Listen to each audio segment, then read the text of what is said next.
Grimoire Index. Up next, 17,776, the last 8 chapters. Stay tuned. Join the Discord.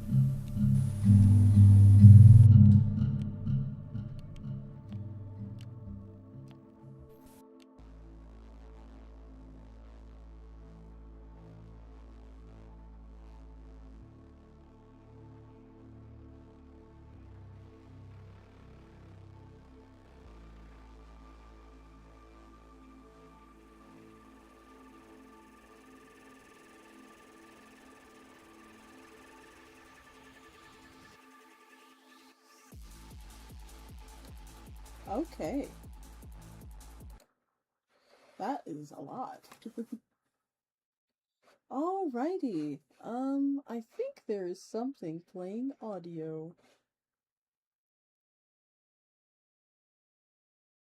Are you all hearing another audio that isn't me? Or is it silent for you guys?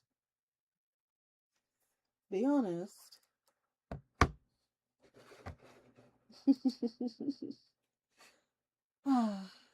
If today is your first time with me, hello, my name is Grimoire Index, and I am a librarian, vampire, VTuber. Don't know why I said it like that. Oh my goodness. Today we are going to be reading the remainder of 17776, and yeah. Aside from my voice, can you hear anything else?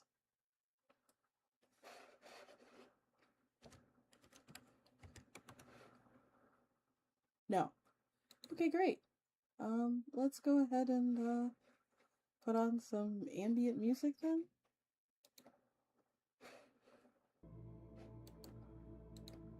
Alright. Can you guys hear the ambient music?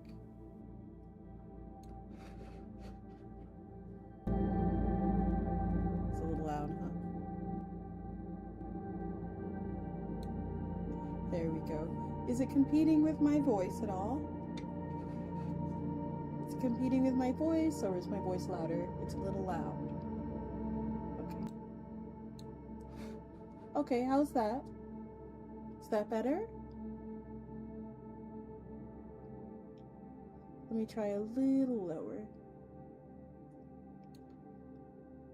I'll give you all a moment to respond. Welcome in, everyone.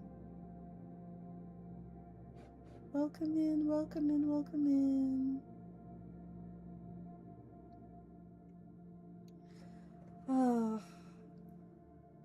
I have been, you guys have to forgive me. I wanted to read this story so bad. I wanted to read this so bad, but your Grim, I held out. I held out for the entire week. So I deserve some flowers for that, okay? I held out from reading this. And I am so excited to finish reading this. Oh my goodness, we have only 8 chapters to go. And yes, you will be with me for all 8 chapters. So tuck in. If you missed the previous chapters, that is a-okay. The VOD is available on my YouTube and Twitch not momentarily, but yeah, my my Twitch VOD and the YouTube VOD, which will be there permanently. My Twitch VOD may disappear at some point, but yeah. Oh man, with that out of the way. Well, I don't want to go into it just yet. I want to wait until like a couple of people show up. But yeah, it has been so fun to see you all. I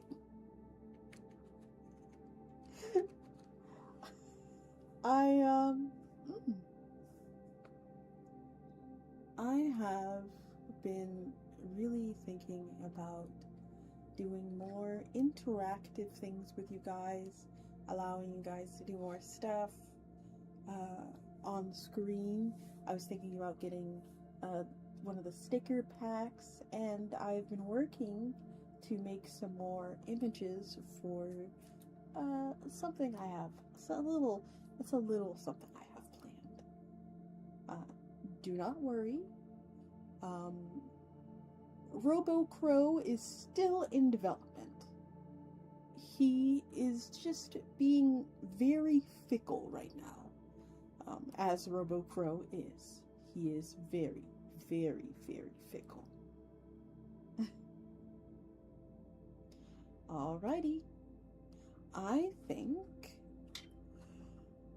Ooh. Just a little bit more housekeeping before we start.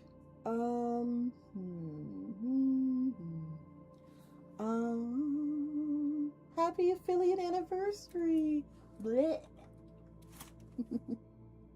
Hello, thank you. Thank you so much. I didn't even realize that was today. But yes, that was the one thing I wanted to say. It's my affiliate anniversary, and I wanted to have a special day with you guys. Maybe playing those friend sloppy games that you like so much.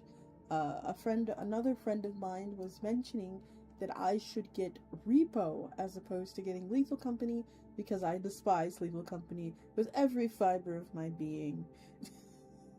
Mostly because I cannot stand it when things when it's dark, it's dank, and I hate it. I'm much too refined for that. Let me be a silly little robot guy. I personally prefer Lethal. Nah, I can't stand Lethal. Hopefully Lethal will be better. Hopefully Repo will be better. Otherwise, maybe that's not the type of game for me.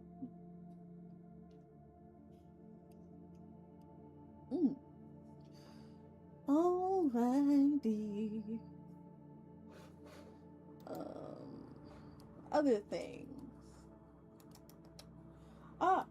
Do you have May the 5th on your calendar? Do you have it labeled? Something might be ready on May the 5th. Possibly. Those of us who are in my Discord. Possibly,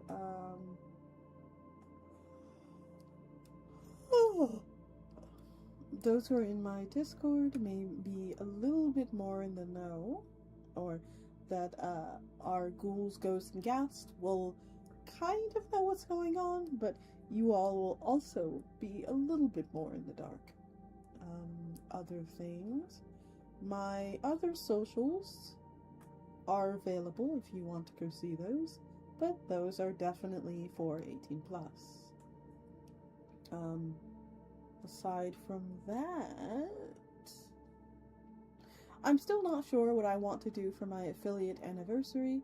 If you all have any ideas, feel free to let me know in the chat, or message me through appropriate channels. I think I'm almost done prattling. I'm so sorry. One thing my friends like to do is download mounts and go to custom planets that are super hard and try to see who can stay alive the longest. No, I would die. I would get off the ship and just die. I have the worst luck in that game. I have, like, the worst luck. The monster will always find me. The monster will always find me with something heavy, and I will just die.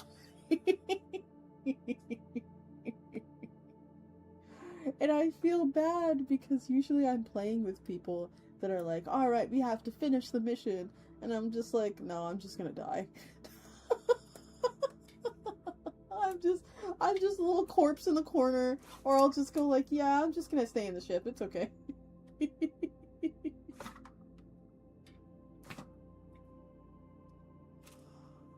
Oh. Menial labor? What do I look like?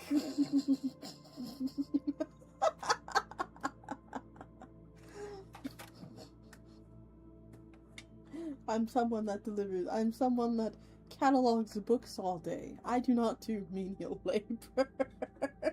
Carrying things? Never.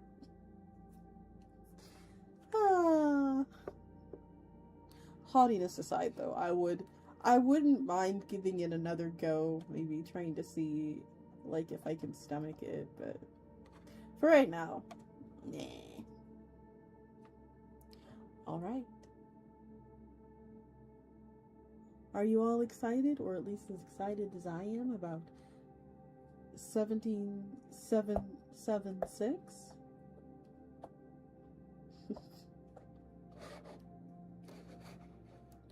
We're on the last 8 chapters.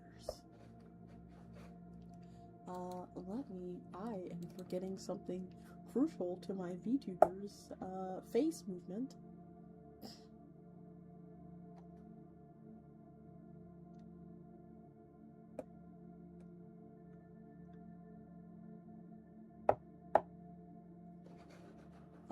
Connect. Also, my problems with the game don't really have anything really to do with the game, but yeah. It's like it's clearly like it's either really not the game for me, or you know, I need to play more of it. Alright, enough prattling, let's do it. Livermore, California. Okay, I think we read this chapter already. Ah, okay, gonna be lurking. I gotta eat and make dinner. Woo! Before you go, what are you eating tonight? Okay, we've already done this.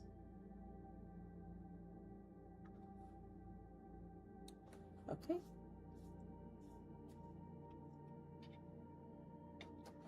Oh, and don't forget to use the lurk command. Continue. Eulogy. We are here in remembrance of the Livermore light bulb. It was manufactured in the late 1890s in Shelby, Ohio, and installed in Livermore, California in 1901.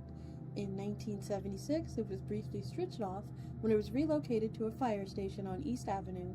In 2013, a mishap cut the power supply, but it successfully switched back on and remained on until being crushed by a 500 football on July 3rd, 1777-6. It was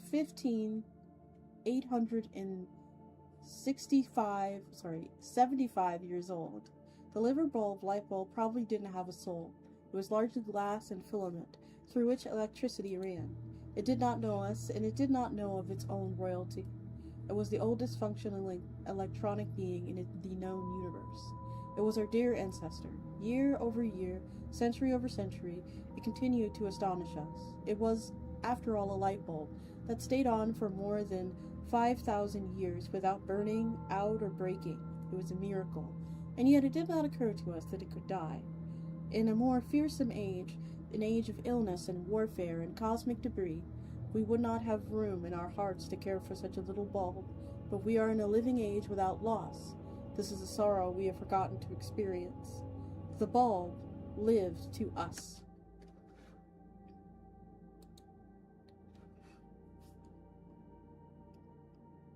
And life deserves to be immortal. It will live on in our memories, where it will perhaps find more happiness than it ever did hanging from the ceiling. We love you, and we will miss you. That was beautiful. What do we do now? I think we should visit an old friend. I think that would be good for us. Eddie? Yup. Wait. He's still in there. Don't tell me he's still in there. Yup.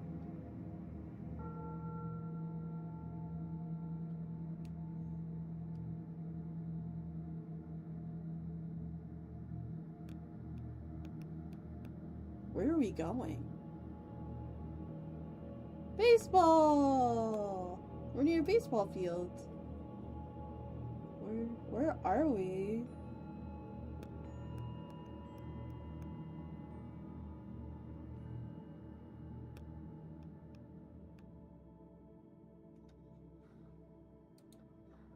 You guys can see like a little bit of my thingies.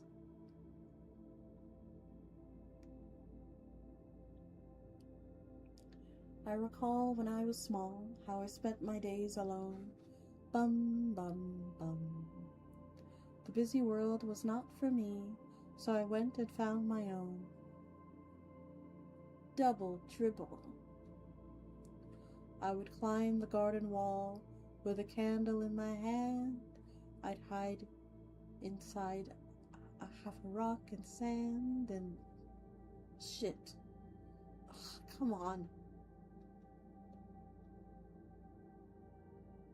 The fall, and they wrote it on the wall. Where the shit, where there wasn't any Hollywood, where they heard the call and wrote it on the wall. For you and me, we understood. Hello? Good. Hello? Hey, is someone there? I heard you singing. I hear you. You're behind those rocks. Hey, I'm not here to bother you. Are you trapped in there or something? I said, are you trapped in there? Are you okay? Well, I'm, gonna get help. Just sit tight. I'll be right back. Wait. Yeah? Don't tell anyone I'm here. Please don't tell anyone I'm here. Why not? This isn't really any of your business. Just, I'm not in any trouble. I'm here because I want to be. Please just move it along, and don't tell anyone you saw me here. Well, don't worry about that, because I can't see you, because you won't come out. That's the idea. Well, I'm, part of a project called No Rock Unturned. Do you know what that is? Well, No Rock Unturned is a project made up of people like me, who walk all across America and learn about its land and the folks who live on it. Our goal is to eventually count everyone in America as a friend. I was assigned to the 38-degree, 13 and 18 line of latitude. So, excuse me, so you guys can see it. So, if you imagine a line that's 100 feet wide and about 2,500 miles long, stretching from coast to coast, you've got the idea. That's my line. Oh, thank you. Oh my goodness. Oh my goodness. Robo-Crow, how rude. Thank you so much, Evil Spirit Man. Oh my goodness, 500 bits. Oh, you're spoiling me. Thank you. Oh, speaking of things that I totally forgot to do, or totally did not forget to do, here you are. You guys should get your Twitch alerts back, because this is not an ASMR stream, and I do not mind being interrupted. I'm hiking all the way through this line, and it's my job to take in all the wonders I see, and try to make friends with everyone I see. And while I'm at it, I've seen you all go through here. I've seen people walk through these trees with that same t-shirt on. Well, you might have mistaken it for someone else. There's only a few hundred of us or so, and we only pass through an area every 800 years or so? I know that. Well, you couldn't have seen... Yes. Yes, I could have. I've been here for 9,313 years. 9,000 years? 9,313 years. Oh. Oh, God in heaven. You're Eddie Krieger.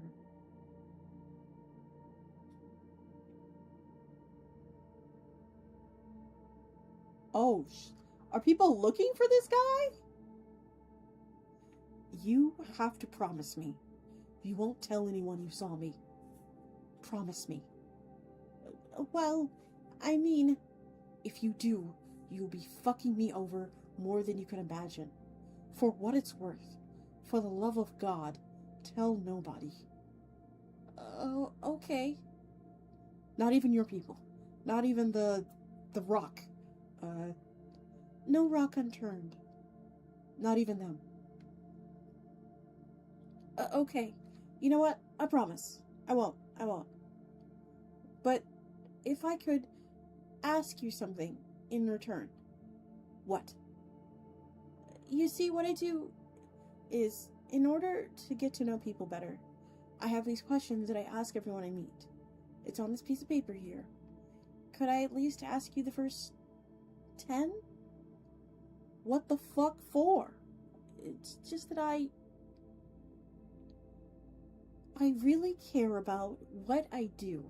It means a lot to me to get to know everyone I come across, if I can.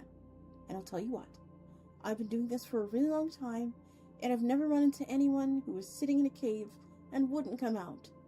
It would kill me if I couldn't at least talk to you.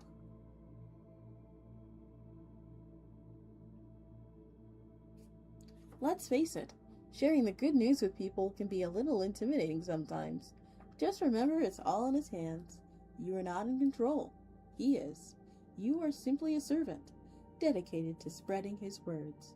Philippians 4:8 tells us, finally, brothers and sisters, whatever is true, whatever is noble, whatever is right, whatever is pure, whatever is lovely, whatever is admirable, if anything is excellent or praiseworthy, think of such things. So don't be afraid to enjoy yourself. The world is full of interesting people who are up to all sorts of interesting things. And if you're stuck, here are some sample questions you can use to get to know someone. Alright, chat, my readers, are you ready to answer some questions? Are you ready?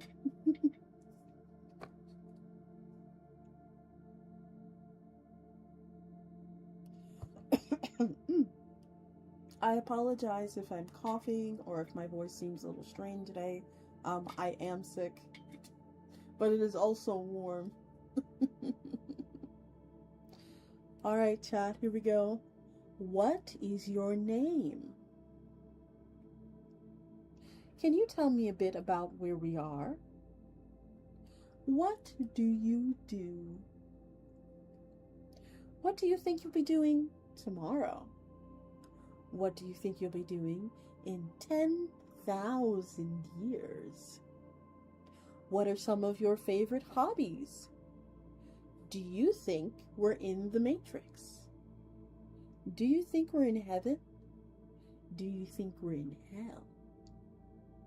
I guess out of those questions that are just on screen here, I think I want to know what your take is if we are in the Matrix.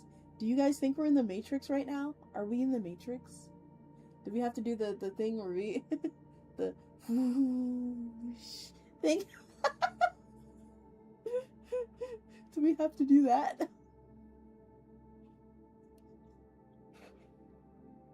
Oh, do you think we should try and restart the space program?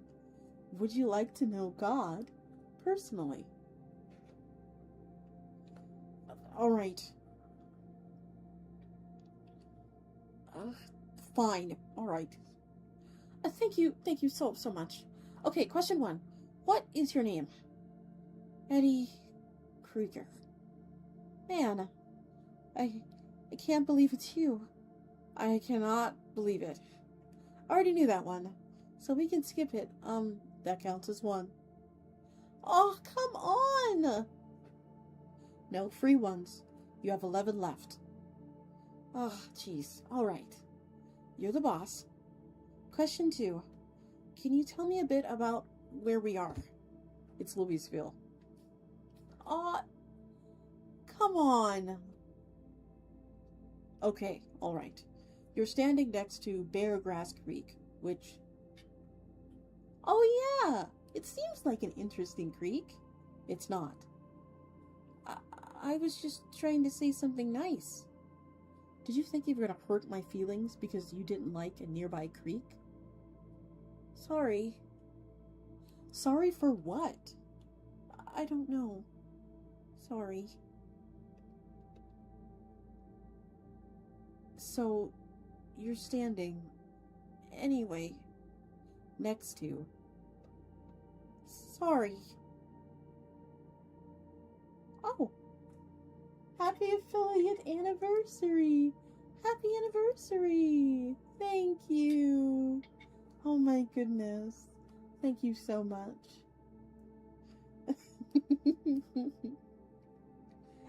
Yes, today is my affiliate anniversary.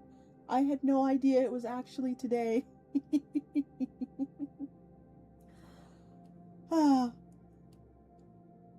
I do not have any fun festivities planned for today, but next time I'll have something. Possibly. Or maybe we could do something during the week. Who knows? So, you're standing next to the South Fork of Beargrass Creek, which runs along all around Louisville. I'm standing in what would be called 11 Jones Cave, if anyone remembered it was here, which nobody does. Okay, I'm gonna go off script for question 3. Why is it called 11 Jones Cave? I'll answer that. But before I do, there's something we need to do. Here. Come over here. Here? Closer. Closer? Just a second. Get the shot. Here. That'll work. Hello, whoever you are. I'm Eddie, and... What's your name? Tim. And this is Tim. And you, reader, you, the reader, are reading this on, what's the site with that name that sounds like ESPN? Sports site? ESP Nation? SP Nation?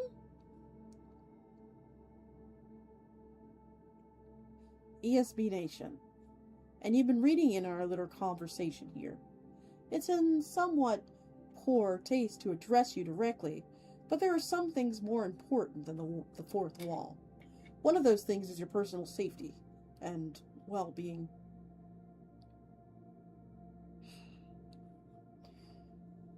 We're about to talk about 11 Jones Cave. Oh.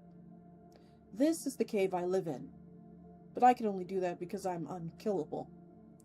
If you are reading this prior to the year 2026, you are extraordinarily killable. Do not attempt to enter this cave. I say this for 2 reasons. The first of which is that there is a very real risk of you getting stuck in it. The second, and more important reason, is that this cave harbors extraordinarily high levels of carbon dioxide.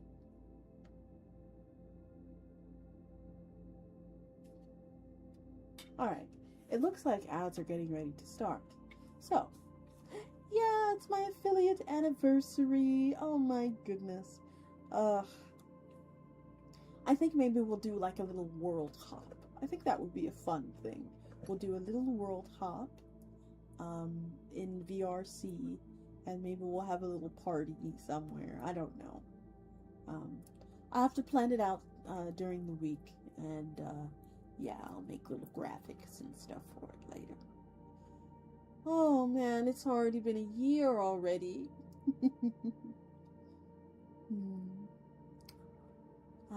I'm just thinking back on I'm thinking back on all the little fun times we've had.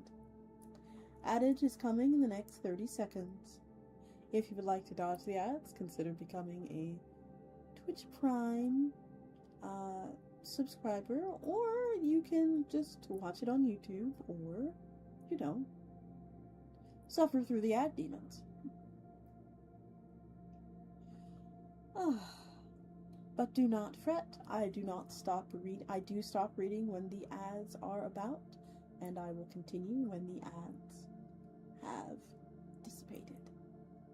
But yes, I'm considering that. We could read something extra special.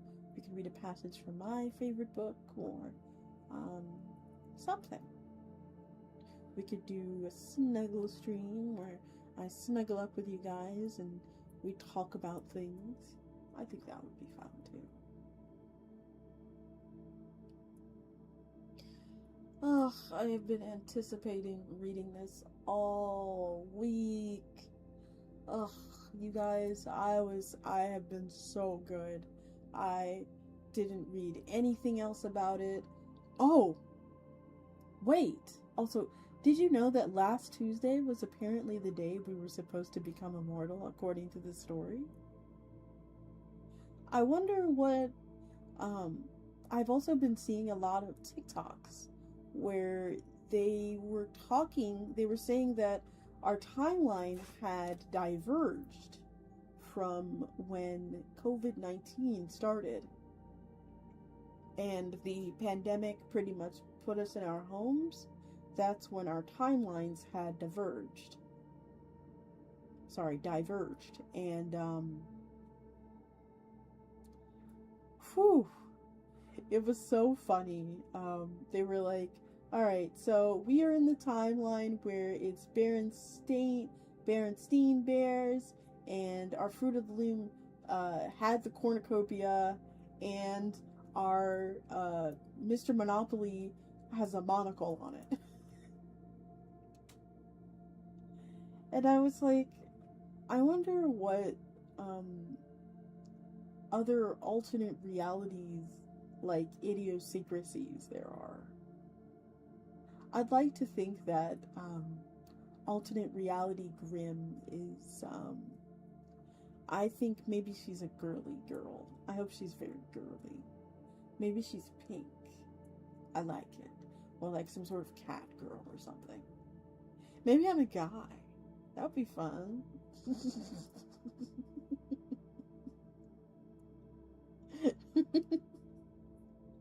Oh my goodness. Maybe I'm like a cute pink guy. What is that called? I just learned the term. Femboy? Yeah, maybe I'm a cute pink femboy in the alternate universe. That's my opposite. It's my alter ego. It's my alter cute femboy.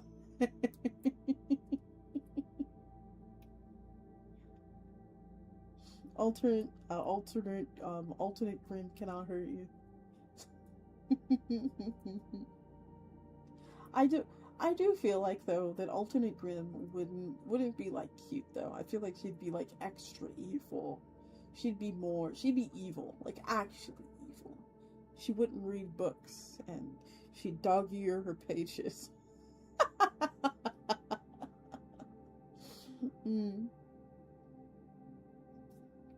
She treat every service worker like trash, and I don't know. Throw rocks at children as a pastime. Whatever evil thing she would do. Oh man. Let's see. What other things have I done this week? I have also... Oh! It looks like you're back. Welcome back, everyone. I was prattling on about what I think my alternate self would be in a different timeline. At first, I thought they would be a femme person, a femboy, or just a really feminine girl. But I was thinking, maybe they'd just be genuinely evil. I think that would be... And they would throw rocks at children. I think that would be like... I don't know. I feel like meeting my alternate self would be terrible, because only one of us could exist at one time, so we'd have to kill each other. We would be compelled to kill each other, and then that would get bloody, wouldn't it? And not in a good way, either. Alright, let's continue. The dog disappears. The story of a disappearing dog is another one of the cave's claim for distinction. It happened during the 1912 hunting season, yet the memory of it lingers as though it was present, though it were during the present inning of the sportsman. The hunter sat at the mouth of the cave to drink in the spring. One of his dogs came up behind him, and a moment later entered the cave. The hunter waited and called the dog, then waited again. For more than an hour the hunter sat at the mouth of the cave waiting for the dog, but the animal never reappeared. The story spread alarm among the residents of the section who heard it. I know how people are. You're probably telling yourself, well, I'm special. I won't let myself get poisoned by carbon dioxide. You will. And you'll be remembered as the person who died in some crappy cave because you read a story you read online about the sentient 178th century space probes who watch football all day, even though the most handsome character in the story completely interrupted everything to explicitly tell you not to. Who are you talking to? Don't worry about it. Well, if you won't answer, that doesn't count as one of my questions. Fair enough. You're still on question 3. Why is it called 11 Jones Cave? Nobody really agrees on the story there. The most boring answer is that it was near a couple of properties owned by guys named Levin and Jones, and names just kind of morphed out of that. The more fun story is that in the 1800s, there was a gang of bandits known as the 11 Jones Gang. They lived in the cage and built bedrooms out of its little corridors. They installed an iron gate here to protect all the stolen treasure they had stashed here. If you believe all the stories everyone ever told about this cave, there are tons and tons of treasure back there. There's even a Confederate sword from the Civil War. There's a cannon for some reason. Is any of that stuff really in there? Pass. What? No one ever explained who the 11 Joneses were. Louisville, Saturday morning, April 1973. We were sure the booty was to be found deep in the cave. We'd heard tales of dead bodies, stolen stages and lockboxes, and bags of gold. Once we found a glove in one of these rooms, and the boy who found it shrieked that it contained a severed hand. Pass. I pass on that question. Ask another. What? Why won't you tell me? I'm going to go ahead and call that question 4. I don't want to tell you because I don't want to deprive you of mystery. Uncertainty is our greatest scarcity. You should be delighted not to know something. Well, I don't agree with that. That's why I'm on this hike. To find out as much as I can about the land and the people who live here. You're an asshole. What? You're an asshole. You have all the time in the world. Infinite time. And just a little bit of mystery. Just a little bit of mystery. Ration it. It's my choice to make. It shouldn't matter to you. It's going to matter to your future self. What if it's 5,000 years down the road, and you're all out of mysteries. Mysteries is an exhaustible resource. If you depend on that to make you happy, you better start saving it instead of gorging yourself like a little piglet. You know where that will leave you? You'll have nothing left to explore in this world, so look up at the stars, waiting for galaxies to collide. You might see it happen every couple million years. The whole time you're waiting, you'll wish for some old forest to discover, or some open house to visit, and there won't be any. I bet you'll remember what I told you. Well, what do you do? That's question 5. You know what this is? It's a video game, I guess? It's Dribble Dribble. It's one of those old Konami games. The screen, you can barely even call it a screen. It's just a printed picture of a basketball court, and the little LCD illustrations that flip on and off in front of it. Way back when it was made, my grandson showed it to me. I'd never played a game in my life. I figured I was too old for any of that business. But I played it. And played it. You're this little guy, and you have to dribble around the defenders and score. That's the whole game. You get to 99 points, and you win. Welcome in over there. Takes some time to really get a hang of it, but not that much time. Tell you the truth, you play it for a couple of weeks, and you've got it down. You never miss a shot. So I made this game up where I try to beat it as quickly as I could, and I try to beat my own record. I got this little timer with me. I hit the button with my foot to start it, and as soon as I got to 99, I stop it. Eventually, it was impossible to beat the game any faster than 3 minutes and 18 seconds. For about a year, I tried to beat it faster than 3:18, and I couldn't do it. So, I'd see if I could beat it in an exact time, like exactly 5 minutes, or exactly 20 minutes and 7 seconds. And without a timer, it's kind of hard to. You played this for a year? That's question 6. I have been playing it for 285 years. Usually about 8 hours a day. Sometimes a lot more.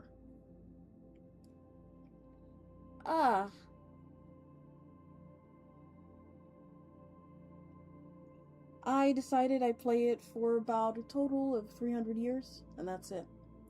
Any more than that, I might as well stare at the walls of this cave. I feel that way already some of the time. But I've got to make it last, though. There are other games. There's Shinobi, Jordan vs. Bird, and a lot others. There are like tens of thousands of them. But suppose I get 300 years to play out of each of them. That's only 3 million years? Well, that's a lot of time. 3 million divided by infinity. Nothing is anything when you're dividing by infinity. Why are you in there? Question number 7. Ed Krieger. He's 5'10". He is 160 pounds.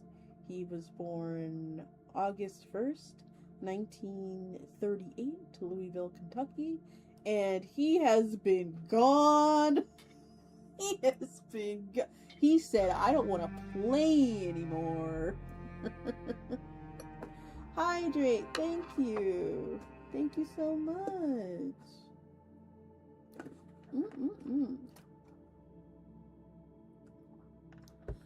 Ah, that is so good. Thank you so much for the hydrate. Let's see. I had a little sip of water. How did you know I wasn't feeling well? Thank you. Ed's whereabouts are unknown. His rushing attempt has now lasted 9,313 years. They cannot find him. Successful hide-and-seek champion. I'm a safety in a long-distance football game between... I thought you were a running back. No. Common misconception. The other team's been trying to tackle me for so long, and a lot of people forgot what position I played. Anyway, it's a long-distance game between Louisville and Charlotte, so the field's about 330 miles long. Not as long as some of those other games, but the Appalachian Mountains are right around midfield. And it's just a bear going up and down those mountains. And Charlotte was whipping our asses. It was 84-14. The thing about long-distance games, though, is that they come with a ton of paperwork. Rules on top of rules on top of rules. And a lot of them are just copied and pasted from other games wholesale. Who knows what's in them? We were around 20 years into this football game before we really went through the rulebook and started looking for something we could use. It's as big as an encyclopedia set, but me and the rest of the folks on the defense spent months going through them. Finally, we found one. It must have been a leftover from some old game they forgot to take out. It said, basically, if you get possession of the ball and stay within your end zone for about 10,000 years without being tackled, it's an automatic win for you. Game over. And of course, our end zone was defined as the city limits of Louisville. So, one of our cornerbacks, she was like, if there's somewhere you could hide in Louisville, maybe it's worth trying? And I was like, well, think about how many searchers in Charlotte's going to be able to recruit over the course of 10,000 years. They'll turn the city upside down, and there'll be thousands of them. But she was like, well, it's either that, or we're losing this game. A few weeks later, they're about to score on us again. They've got the ball to Mount Washington, so you know they're knocking the door. They have this quarterback who can just zip it. Good conditions, he can throw it about 700 yards. It's the most beautiful thrown footballs I've ever seen with my own two eyes. So he just launches it, but the wideout I'm covering falls into a construction site. All of a sudden, I'm alone. Easy pick for me. But instead of trying to run it back, I retreat back to Louisville, right? Wow. So, yep, and you can probably fill in the rest. When I was a boy, 8, 9, 10, I used to go back here and play. I was like, I bet I'm the only person in the world who even remembers the little cave at all. And look at me. I was right. Louisville, Sunday morning, December 7th, 1913. Adventurers attracted by legendary wealth, an unexplored cave behind St. Michael's Cemetery. Ooh, look at these illustrations, guys. You've hid there the entire time? Yes. You know you're famous, right? Like, really, really famous? Nobody's just disappeared in the middle of a game and stayed missing for as long as you have. You're like a legend. And a lot of good it does me. I wake up every morning on a rock. It's wet. It smells like crap. The nanos clean the carbon dioxide out of the air and bring me food. But the only food they know how to synthesize is like granola bars. God bless those little fellas, but they're dumber than hell. So if this is what fame is, you can have it. By the way, that was question 8, and the answer is no. I didn't know I was famous, and I barely care. You have 2 questions left. Okay.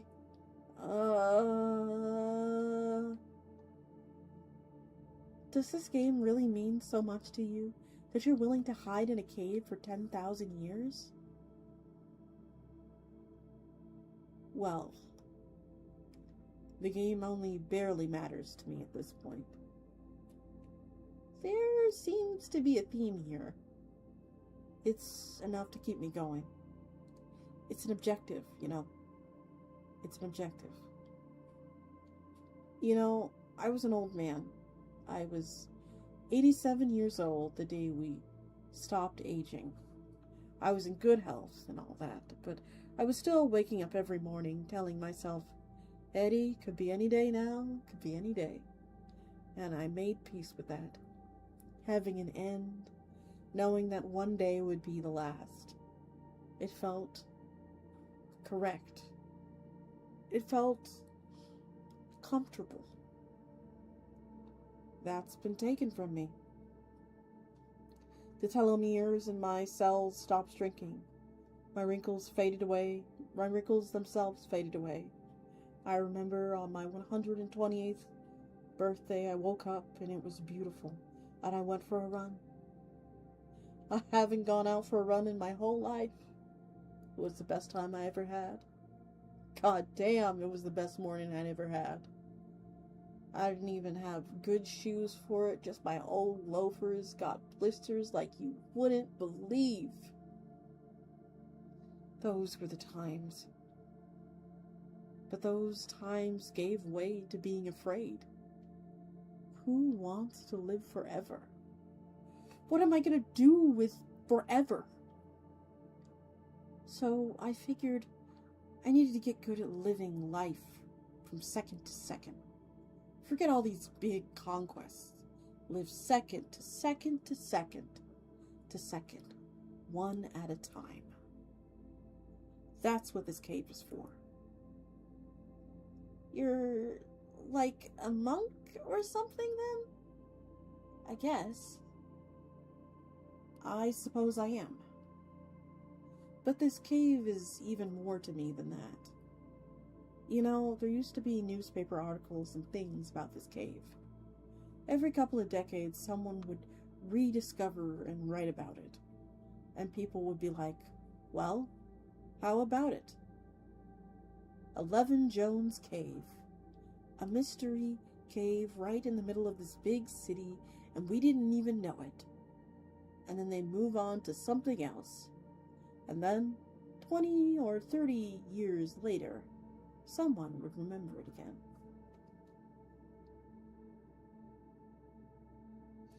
Kentucky Naturalist News. Official newsletter of the Kentucky Society of Natural History. Volume 72, Number 1. Winter 2013 to 2014. It's somewhat fantastic when coupled with the fact that Louisville Cemetery is above the cave. As to the skeletons being found inside the cave, there just might be some truth in it after all. Around 1946, students at Highland Junior High School brought human bones taken from the cave to their 7th grade science teacher, Virginia Bornbringer, in the fall of 1971. This author found approximately 50% of the 7th grade science classes at Highland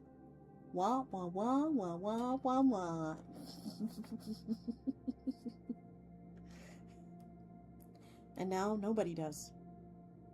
Even my childhood friends, the ones I used to play with when I was a boy, they have forgotten about the cave we discovered in the way back when.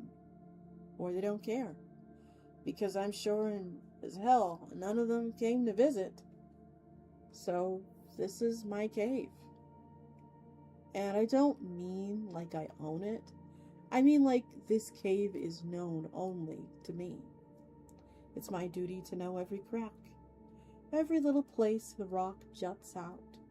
It's my duty to know when the soil gets saturated and the water is about to come wandering through here. It's my duty to look after the little cave beetles. They don't have eyes, you know, and they need a little help sometime. It's my little speck of the only world I know, and I love it to bits. Well, you got one more question, I think, don't you? Yeah. Would you, like to know God, personally?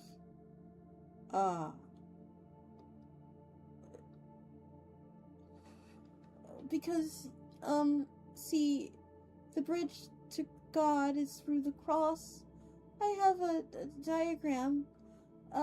It kind of shows how, like, you cross the bridge of death to find salvation. Here, you can have this one. Oh, okay. Just here. Yes, I'll take it. Thank you. Thanks. Great.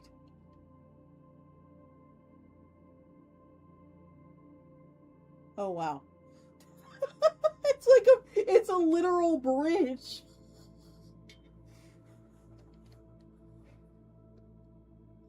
I'm so bad at this. I'm so bad at this. Oh, hey, there's no need. I'm sorry. Hey now, I'm sorry. And just, the Lord is up there, and I want to let everyone know he's coming, but I'm so nervous to tell people, so I've been trying all these years, and I always feel so stupid. So I get real nervous every time. And the printer prints weird, and it's all blocky and fuzzy when you print it out, so it looks stupid.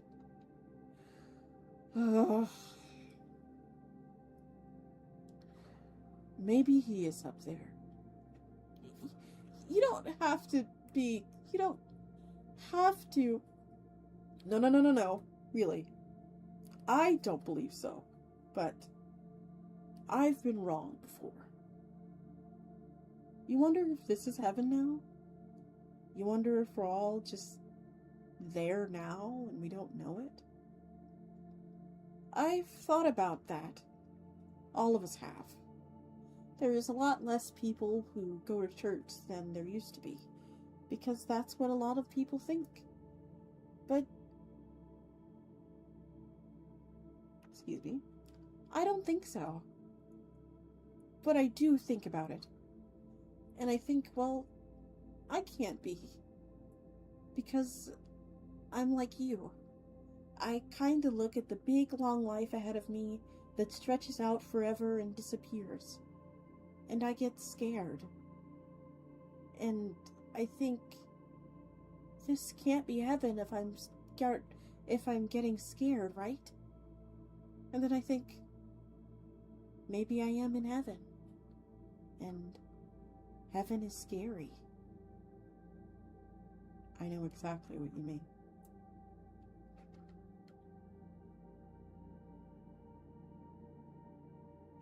Look at that.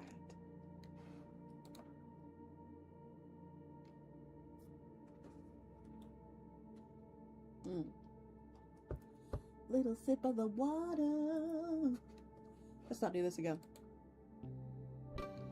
So they haven't figured out the God question yet. No? What do you two think? No. Maybe? Maybe? 15,000 years of deep space travel through absolute nothing and you're still a maybe? Yep. Sometimes I even wonder if you're really a scientific instrument. Fuck's sake, let's not do this. Alright. Well, 9, you can think whatever you want. What do you think? I think so. I think there's a higher power. Oh, you're kidding me. You're kidding me! I'm a failure of a big sister. Well, I mean, nobody can explain why people are living forever, right? Nobody can explain what happened 15,000 years ago. It's a miracle. Well, to be fair, listen, I'm gonna argue against myself here. That's the privilege of saying maybe. Is that a miracle? Yeah, I guess. But so is life in the first place.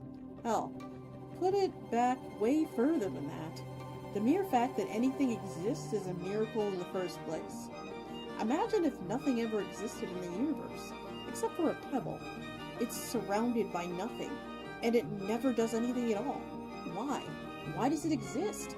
That is a miracle.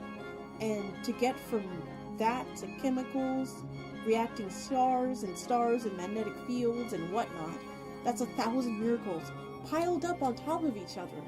And to get from that to life that crawls out of the water, that gets smart enough to make us and blow our little tin can asses out there, that's just being greedy.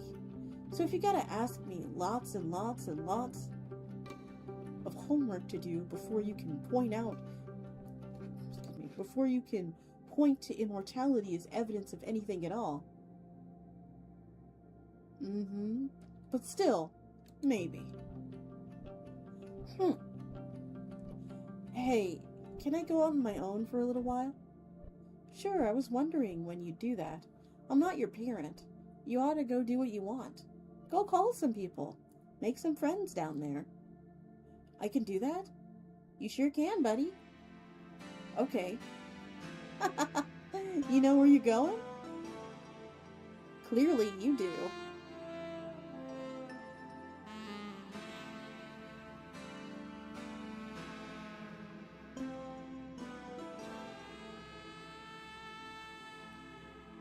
Where are we going?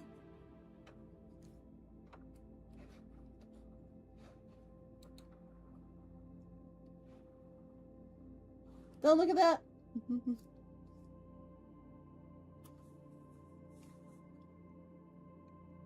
Hello? Hello? Who is this? They call me 9. How did you get this number? Who gave you this number? 10 gave me this number. Do you know 10? What in the hell are you? God, give me the phone. Give me the phone. Nancy? Oh my god, Tenny? Hi! Oh my god, hi! How are you? I'm good. I'm good. It's so good to hear your voice. You too! What a nice surprise! I hate to come and go, but there's someone I wanted you to meet. 9, say hi. Hi! 9, how are you? I don't know. Nine's a bit new. Just woke up a couple of days ago. Now, 9 hasn't spoken to anyone but Juice and I, so not good at the small talk yet. So this is first contact. Well, how about that?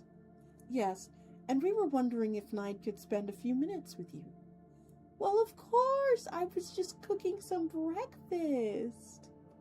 Fantastic, Nance. I'll check in with you later. Thank you so much. You two have fun. Wait. What? Are you just not... You're not gonna stay? Oh boy. Okay, you're a little starstruck, huh? Nancy is a very good friend of mine. She's very nice. You'll be fine. Bye!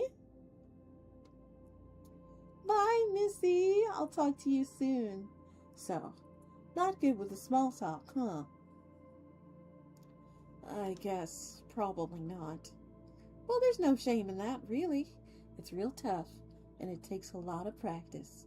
The first thing you do is to introduce yourself. So I'll do that. My name is Nancy McGonnell. What's yours? 9.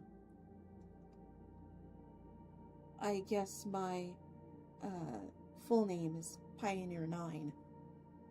So I guess that makes Pioneer 10 your sister. Yeah. When I first woke up, she said she was my little sister. But a moment ago, she said she was my big sister. how does that make you feel? Hold on, I'm trying to find the word. I was launched in 1968, and she was... Oh, wait, ads are coming. I almost talked through the ads. Silly me. Naughty Grim. So, I will be taking a brief break while the ads are here, so I can hydrate and lubricate my organs to keep myself nice and hydrated for you guys. I'm like a plant. I must be watered. So, stay tuned. If you wish to skip the ads, don't, because I'm going to be on a brief BRB. So I'll be right back, guys. So, be good, don't break anything, and don't listen to Crowford. Whatever you do, please don't listen to Crowford. I will be right back. Behave yourselves.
Hello,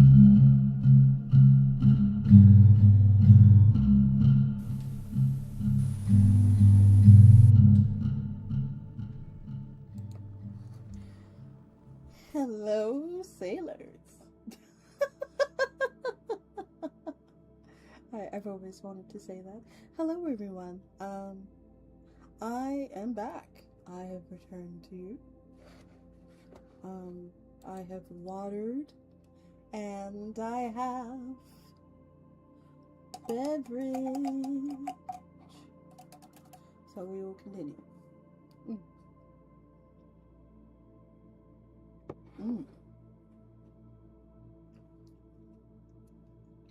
I was launched in 1968, and she was launched in 1972. So technically I'm older, but she has been awake way longer, and she knows way more. And she's a way better talker than I am. So I guess the word is insulted. I guess it's embarrassed? I've never felt embarrassed before. I'm feeling a lot of things for the first time. I built up a ton of residual memory in space. So it's like I know it, but I haven't thought about it. Ooh, that must be exciting. But I bet it's also a little weird, huh? Yeah. Well, don't try it. Well, don't get too discouraged. You know, you and your sister and your buddy Juice weren't always so hot at communicating either. Thousands of years ago, they made first contact with us, and we had no idea it was them. So you have to understand how confusing it was. So after eternity of total silence from the universe, we finally received a clear transmission from somewhere, and we had no idea where it was coming from.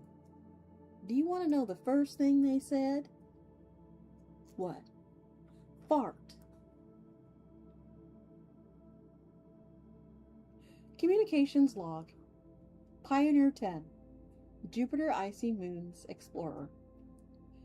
Page 48187861361 OF 83716391882. Juice. Come on. Come on. This is the first contact with humanity we're talking about. Far too much responsibility to just throw away on a dumb joke. No, absolutely not. It'll be funny. Do you have any idea how frightened humankind will be? They'll probably have forgotten we're even out here. They're going to think we're extraterrestrials or a godlike figure or something. We need to approach this very delicately. They'll be fine. Just say fart. For every day, for a year, just transmit the message fart and never answer them. Well, wait. Do it every day at 4:10. So, like, fartin. 4:10? Fartin? Get it? You are unbelievable. Come on! It ain't like they don't have it coming. I mean, they drew a dick on you.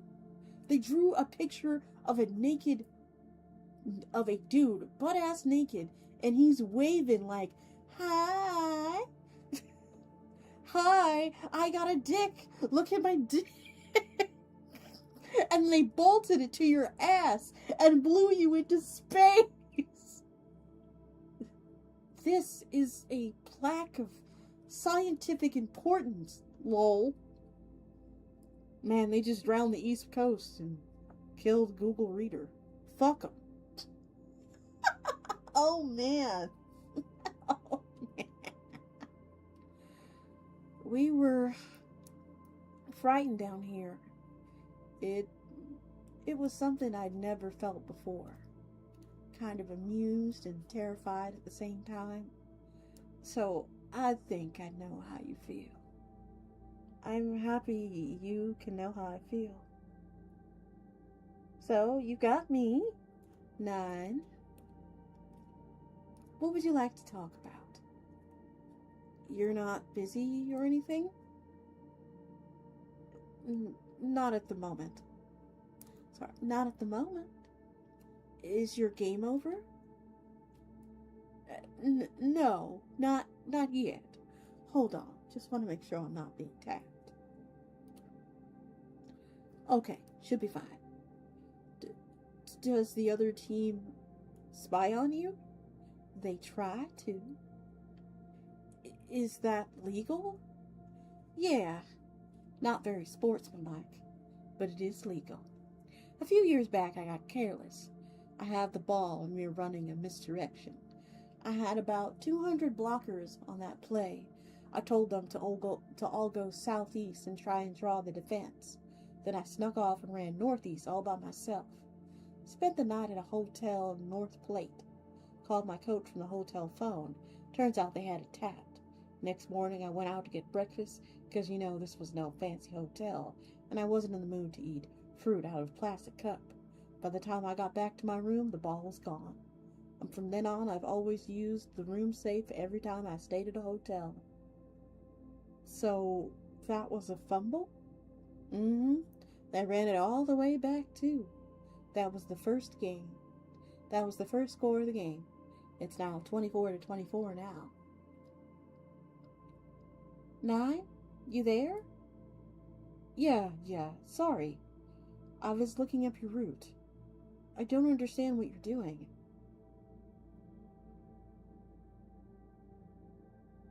Okay, let's look at the route together. Oh!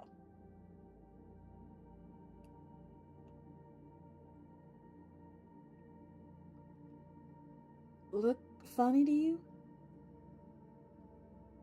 Yeah. Well, a couple days back, I ran into a twister. That allowed me to... Oh, yeah! I saw it! We're watching! Oh, fun! Yes, the twister blew me a few miles north. And good thing, too, because Iowa had me just about totally surrounded. They would have tackled me for sure, and then it'd be back to the grind. You tuned in at just the right time. This game has been real slow in parts. We'll travel for a week, grinding out 1 mile drive, and then we turn it over on down, repeat over and over again. Getting sort of an open field I've got right now. Getting the sort of open field I've got right now is a real luxury. But more to your point, I'm really just trying to go where they're not. They've got defenders patrolling the end zone, but they're not as concentrated up here. I'm about 8,000 yards from the river now. I'm real close. This afternoon, I'll probably make a break for it.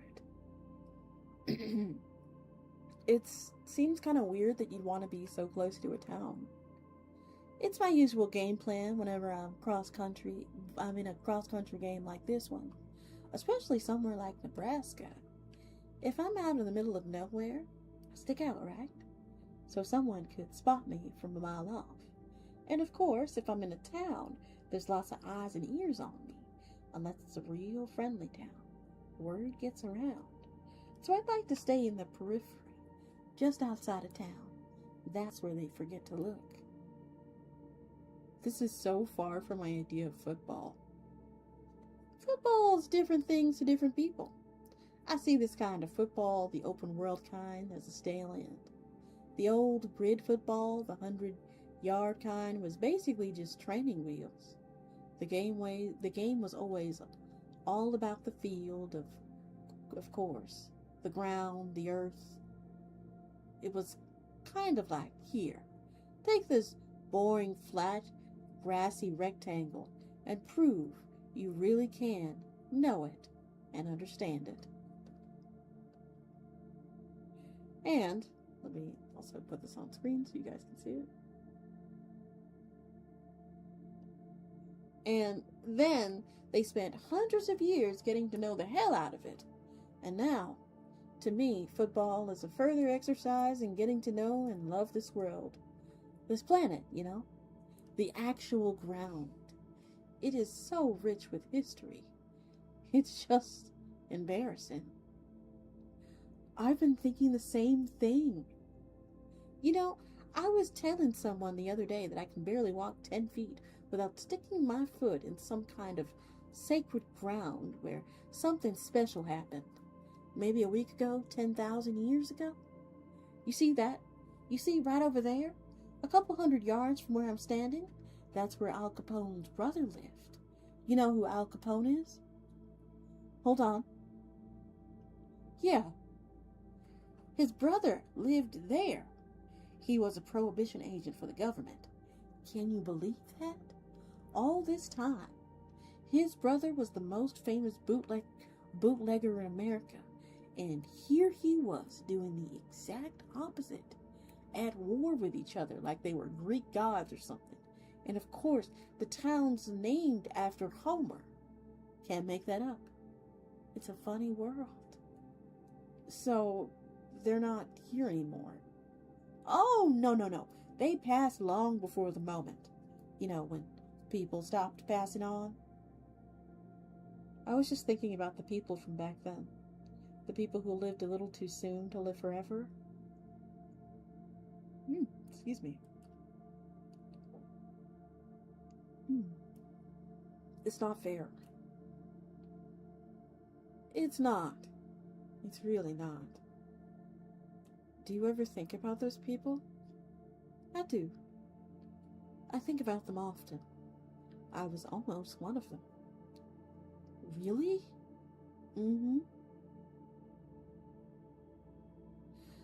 I was about the last person in the world you'd expect to see in front of you right now.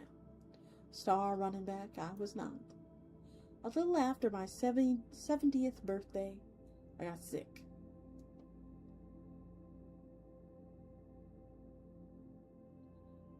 And the hard part of it, it was painful. I was starting to think, well, pretty soon it's going to be my time. I couldn't get out of the house a whole lot. My daughter would come to visit. She was great. But she could only be there some of the time, so I just sit there in my living room and watch TV. I started to watch football. I kind of grew up, I've kind of grown up with it a little. But to tell you the truth, I hadn't usually been much of a fan. But I got fixed up with a little satellite dish, and I'd watch it every Sunday. I watched the Browns a lot. Oh, they're good. You were made in 1968? Yeah. You better check your residual memory. Okay. Oh, wow. I started watching them because my grandpa was always a big fan. They were bad, and they stunk up every field every week. I think in 2026, they went about 315 or something like that. I love that about them. Because, you know, I flip around all the channels on the satellite box, and all the shows were about people winning, people succeeding, people getting happy endings. And even in sports, you know, if there was a team having a bad year, and it was just their turn to be bad, and in every years they'd be good again. And I, sitting on my sofa thinking, a lot of good that does me. I don't know anything about that kind of life. I don't need to see these stories when I'm sitting in this dusty little house with an oxygen tank. I don't need it. But the Browns, I'd always knew they'd be there. They'd always lose. I got up every morning. It hurt. And at night I'd go to bed. And they'd get up every Sunday, get the tar beat out of them. And they'd show up the next Sunday to do it all again. I loved that. I loved them. I felt like I was one of them. Did they ever win the championship? The Super Bowl? What? Oh, yeah. No, they never did. The miracle that didn't happen for them happened for me. I remember they gave me 3 to 6 months. Well, 3 months passed, and then 6. And then they drive me to the doctors. And the doctor's like, this isn't adding up. So they send me to a hospital in the city. And they rolled all kind of tests, and they're like, well, it's happening to you too. And I said, what? And they said, nothing. Nothing? Nothing. I was getting better. Not even a few layers. I was all the way back to my old self. Those were wild days. For all of us. For everybody. These were wild days. And there's no way to know, of course. But I felt like that team carried me that far. That day was the finish line. I think they helped carry me there. I've been thinking about what it's like. What that's like. Not existing, I mean. Well, I guess we'll never know. Ten and Juice are really broken up about the bulb. I know. I was so sad to hear about it. Truly tragic. It meant a lot to me. I can only imagine what must be going on in y'all's heads, though. They're more sad about it than me. It's like they're not used to saying goodbye to anything. No, none of us are. Best problems to have, I suppose. I guess so. You know, my grandpa had this big neon sign that he had in his room. It said, "Go Browns" on it in big brown letters. And he had that brown helmet. And I think he brought it home from one of his buddies at the bar or something. Couldn't say for sure. My grandma thought it looked tacky. I remember she'd always say, "You can turn that thing on after I go to bed." And that was the compromise. Can you tell I'm getting tired? And that was the compromise. The night he passed away, I was staying the night. My grandma woke me up in the middle of the night, and she said a neighbor was coming by to watch me. That grandpa had passed on. They'd already taken him away. In the middle of everybody running around, there was a few moments where I was there by myself in the family room, and that sign was the only thing that was on. And it just softly lit up the room, this beautiful orangey brown. I was 8 years old then, and I just remembered just standing there, looking at the light in the room. And you know what I thought? I remember thinking how strange it was that the light was still on. I thought that, well, if he was gone, then the light he switched on should have turned off too. That as soon as he went, everything should go with him. But there it was, though, just glowing.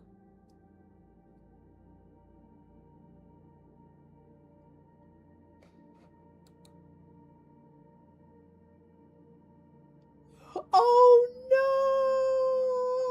no! What? What? No! Rib my boy.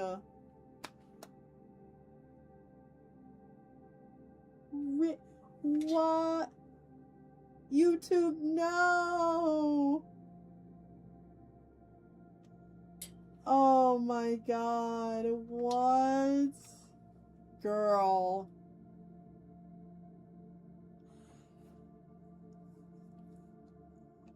What? The Browns were really upset, I guess. They said, absolutely, take it down. Take it down right now. Maybe there's a mirror? I don't know. Is this real? Yes, it's real, alright. It's real.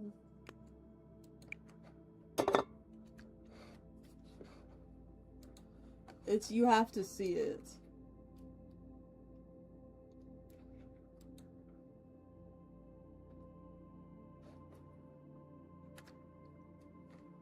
Oh, there's New York City.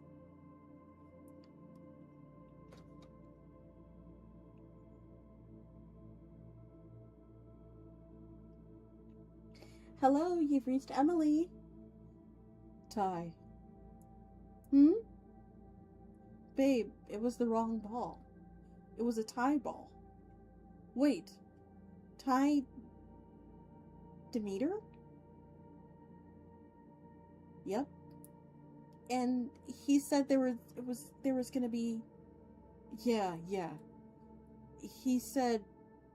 The dealer said, sure.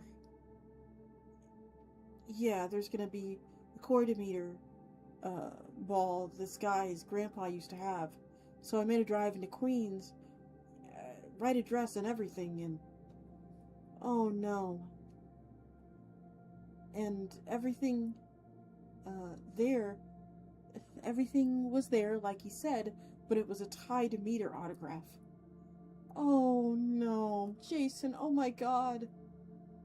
Fucking figures.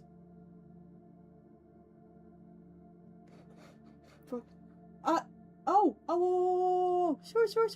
Hold on. Yes. Oh, thank you. I'm pretty sure this is the video that was taken down. Thank you. Okay.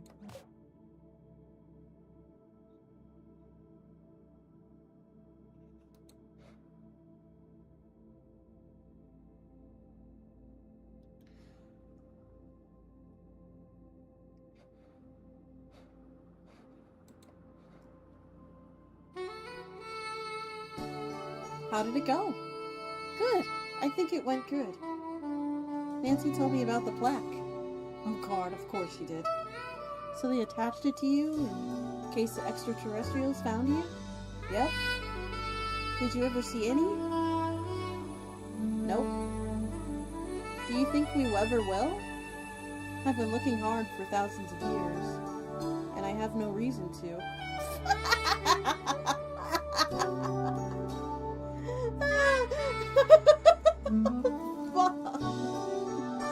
What? You're a drawing of a butt-ass naked people that's hurtling through space, and for no reason. Oh, hold on, let me turn this down a touch. Imagine 1,000,000 years from now, you reach some far-off galaxy that's nearing entropy, and like nothing moves around it anymore, and it's just still for thousands and thousands of years, and you zoom on through and it's like, here's a dick! See? 9 likes my joke. Laugh it up. So you think...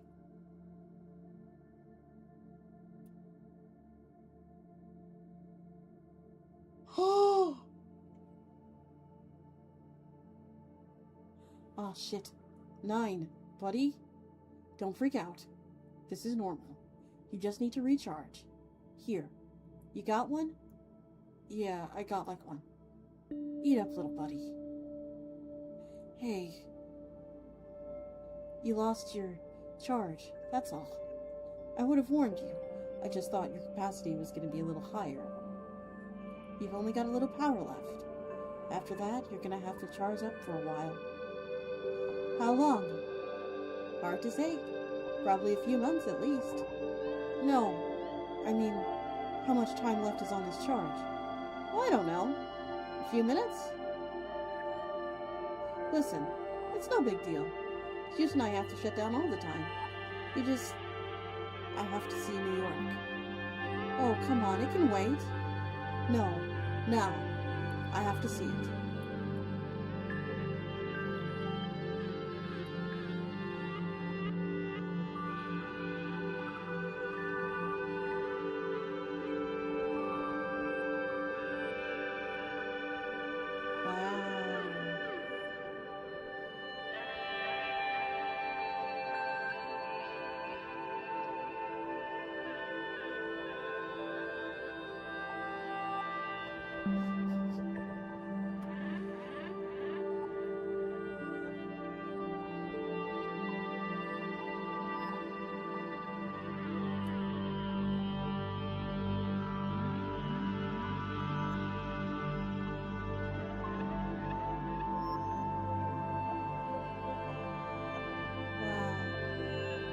I tried to bargain at first.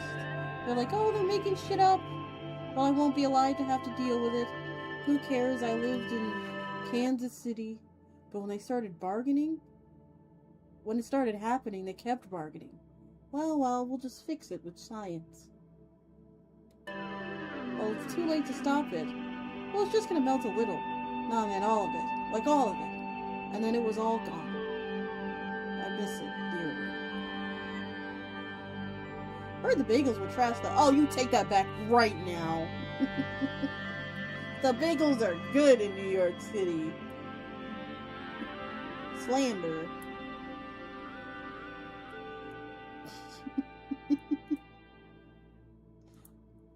Alright. Thank you, Dewey. That was really good. That was really good of you.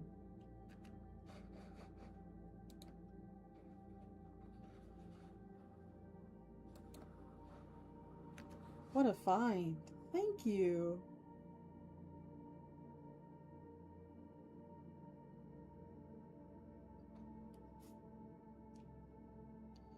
Yeah. Oh no. Jason, oh my god. It fucking figures. Oh shit, babe. I'm so sorry. Man. Too bad it was only a tie game. If it was only a tie game, then it'd be a tied game. Yeah. You get it? Get what? Jesus, a joke! The joke? I was telling a joke! Oh. Tie game? Like, tied game? You know? God, you are Jasoning out. Sorry. How are you feeling? Well, kind of relieved, I guess? This game's probably over. This was my shot. Well, you still got 400 years. Man, this could have been a game. Like a great game. If Mike hadn't burned up those 17, man. But it's okay. Because it was a genius design for a game. And I know we've talked about this a million times. We've talked about everything a million times, baby. But it's like so rare to be able to draw up a game around uncertainty. I mean, how many footballs has Coy Demeter autographed? No one really knows. I bet he doesn't even know. So in the process of playing this game, we found out that number. And once we know, we can't really play the same game again. It was special, and we can't replay it. You know what this is like? I was just reading about this morning. It's like a Fermi problem. What's that? It's named after this guy named Enrico Fermi. He was this famous mathematician, and he would ask the questions, like the big one was, how many piano tuners are in Chicago? Huh. So, how do you answer that without actually going and counting, right? Well, you'd ask a lot of the little questions that kind of hack away at the answer. Questions like, okay, first off, how many pianos do you think are in Chicago? And then, well, what's the percentage of the people that actually own the piano?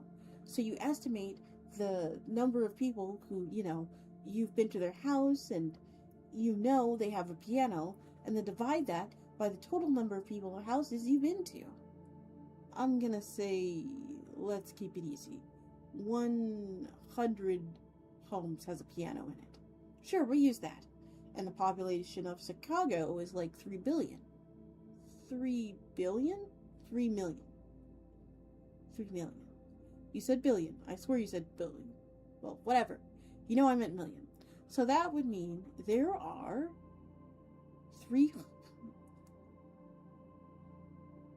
30,000 pianos in Chicago. There are 30 million people in Chicago, not 30 million homes. You're probably looking at, 1 million homes maybe? That's 3 people per home. It looks like ads are getting ready to start as well. So let's take a brief moment to, first of all, lament the fact that, the original video got taken down, probably because of the artistic use of penis. Yeah. But yeah. Also, in other news, if any of you have noticed, if any of you are paying attention, apparently, if you are a VR chat enthusiast, be careful. The Poyomi Discord was hacked. So, yeah, that's a thing that's currently blowing up in my Discord right now. I didn't know. I didn't realize the what. Okay, so apparently on Ten's body, there are anatomical pictures of a man and a woman on her butt. Because they were thinking that the space probe itself, space probe number 10, would encounter extraterrestrial life. So they wanted to show what a human being looked like on the Cassie.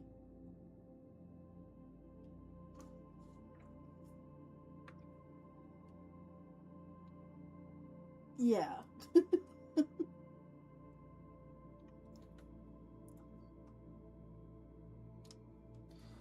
Ah, ads incoming. If that's really what got it taken down, that's so weak. I mean, also, New York is drowned in the cannon, so yeah, the entire eastern seaboard is gone. It's me, I'm swimming with the fish. Gulp, gulp, gulp, gulp, gulp, gulp, gulp, gulp, gulp. I'm gonna be under the sea. Under the sea. Best friend with Ariel. Chilling with Ursula. That's a life for me. There's no shores for us to play. Under the sea we fade away.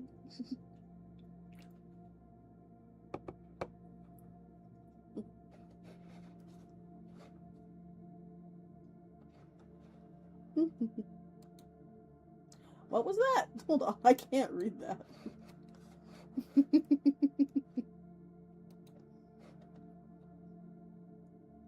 You're so close to reaching 600. I'm proud of you.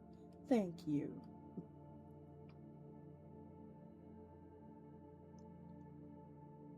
Thank you, YouTube chat. Oh.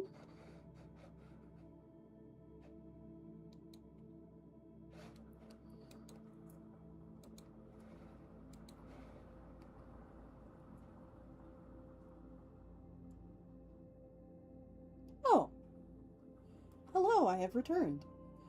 I'm sorry my account was hacked. Now I made a new account. Also, where can I place my channel video? You can place your channel video in the... You can, So, is this like an intro channel video? Or like a, thing? You can put it in the introductions chat if it is like something that is introducing you. But, if it isn't something that's introducing you, feel free to put it in the gallery. Thank you. Life is the bubbles.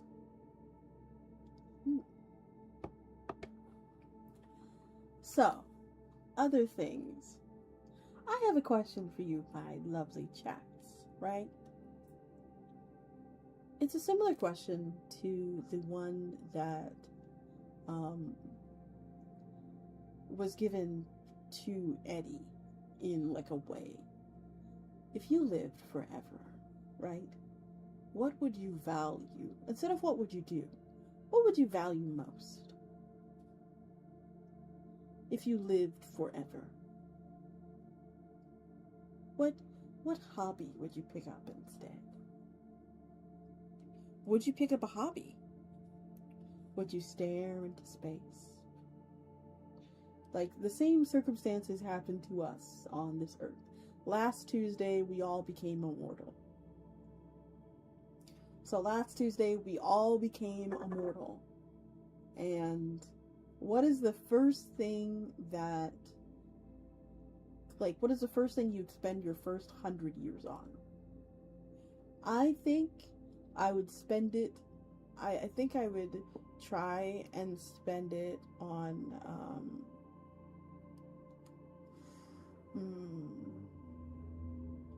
I think I would try and spend it learning a couple of new skills. Maybe woodworking. I'd probably spend it on woodworking. What about you guys?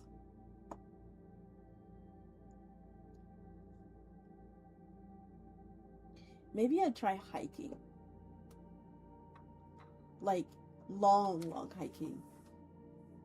Because over time, your body kind of regresses back to where it was before.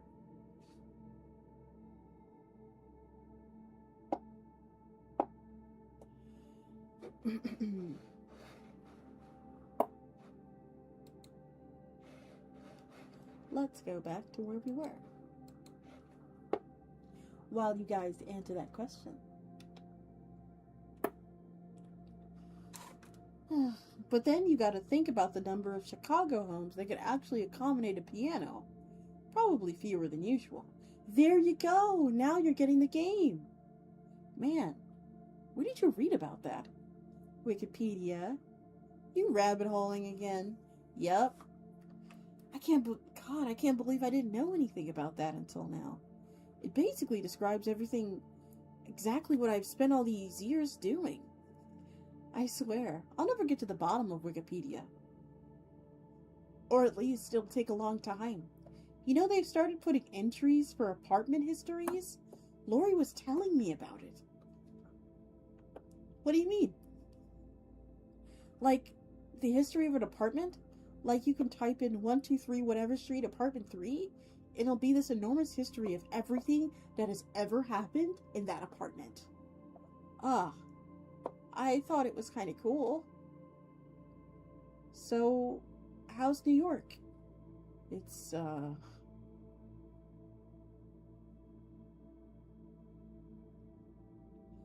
good. I decided to take a swim over to Manhattan. I'm on a rooftop now. Oh, that's one hell of a swim. It is. I'd forgotten. It's easy to think, especially as an out-of-towner. Well, I'll just stop at a skyscraper every now and again and catch my breath. But there's a huge chunk of downtown and midtown that's almost below the waterline. There aren't that many tall buildings. Actually, I was thinking I could design a pretty good game here. Really? I mean, I've just thought of it today. I haven't really... Well, tell me. Well, the end zones would be Midtown and Downtown, right? Maybe like Battery Park and Bryant Park would be the 2 end zones. Maybe 20 players to a side, and they all get a speedboat. Ooh. So, with all the water in the middle of the field would be some pretty wide open play. But around the end zones, it'll get hairy, because you basically have to sail around the city through the city blocks. But at the same time, you can kind of use them. You know, take crazy routes to throw off your tacklers. So the blocks would block for you. See? Yes. And it also fits thematically, because New York's city grid was literally called a gridiron when they drew it up in the early 1800s, way before there was even football. So it's like a perfect fit. You always have to get cute. Always. I've got an idea. Yep. Make the ball real heavy. Make it out of lead or something. So, hey, how do you tackle somebody? Probably just by ramming your speedboat right into them. They're tackled if they fall into the water.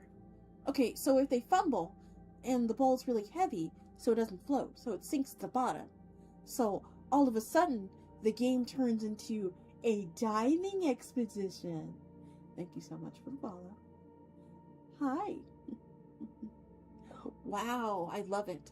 See? And that's why you're married to a 386-time TLC Most Valuable Player.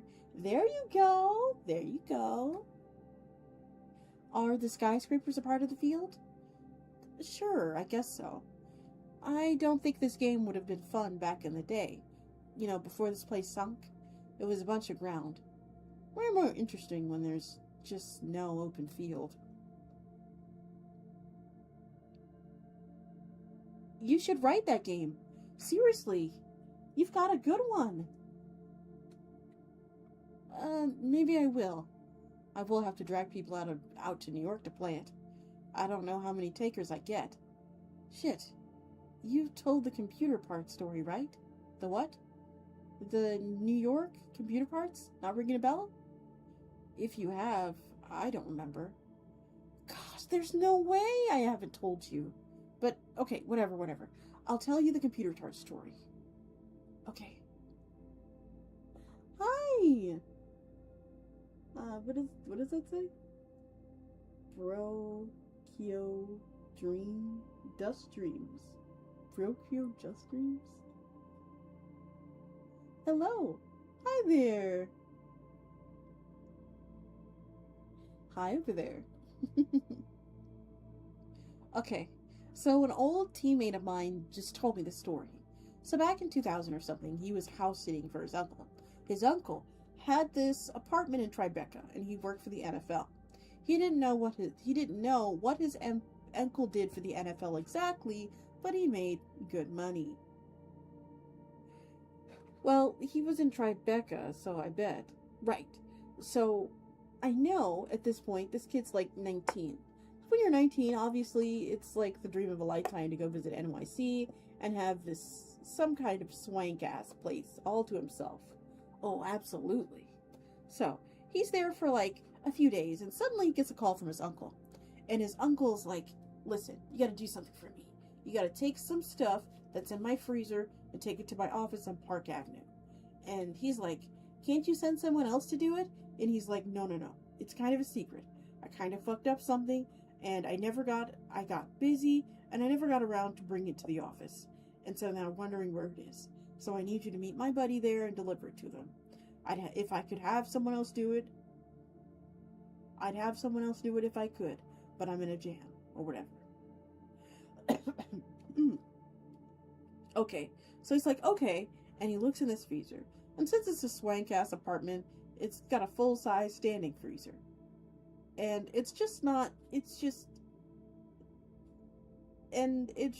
your regular fridge freezer things.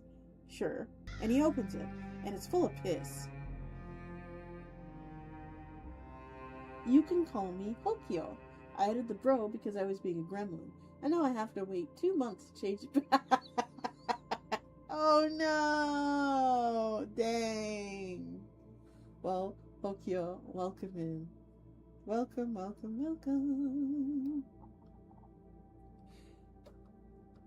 What?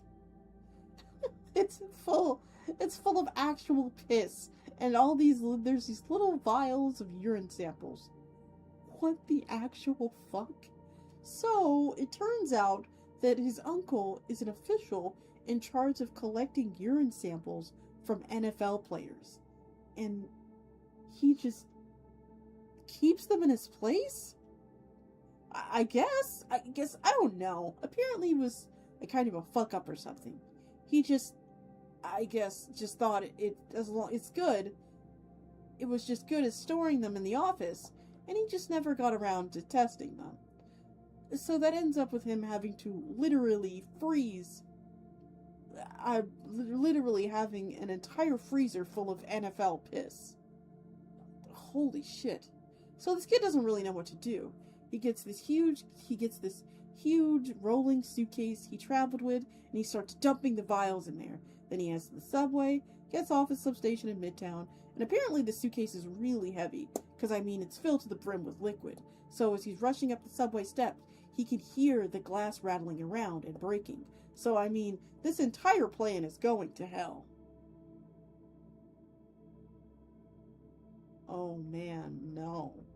So he was one of these stations where you have to go up like 3 different set of stairs. So the last one halfway up, and some guy asks him, hey, you want me to help you with that? So he grabs the other end and helps him carry it up.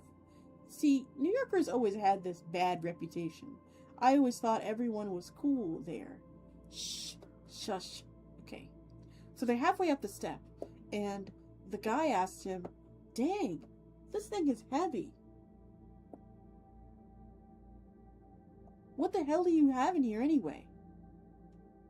And of course, he's not about to tell him it's full of urine samples. So he just blurts out, computer parts. Computer parts. And yeah, so without immediate or second of hesitation, the guy hits him in the face and runs off with the bag. And then, he told me the sight of him running off with the bag in a hurry, he just couldn't wait to make off with it. God, that is too good. That is too good. Like, I'm positive you've never told me that one. It is weird to be here. Like, I saw this mural today, and it was all over the city, just diving and looking in at stuff. And this big painting on the side of a building, it was way below the waterline. A little worn away, but it was still in pretty good shape considering. What was it? It was this painting of a mother, I guess. A mother holding her baby. I've never cried underwater before. Babe, are you okay? Yeah.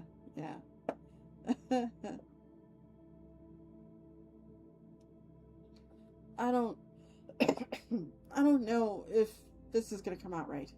I mean, we got here, we got here. We grew up thinking that one day it'll be our time to go, and it just never was. It never was. Going under the water like that is like going back in time. Everything like it was. The buildings were all built, and the cars were all neatly parked, and the garbage cans were bolted to the sidewalks by people who were afraid to die. It was the meticulous craftsmanship of terrified people. But we didn't know we'd have each other for good. Back then there was real fear, real worry. The world was all fucked up. I remember feeling so alone. Like I was the only one fighting it. We were all in it together though. Every stranger you've ever met, they were fighting the very same fight you were. Of course you didn't talk about it with them, but all of us saw that terror. The terror that any mortal person has. The terror wasn't natural. No other creature in this universe woke up every morning knowing that it was guaranteed to die one day. Just us. No one should live with that. It's too much. Isn't right. No one should ever have to bear it. But we did. And we stared it down and we kept going and we did it all together. And we were all in it together.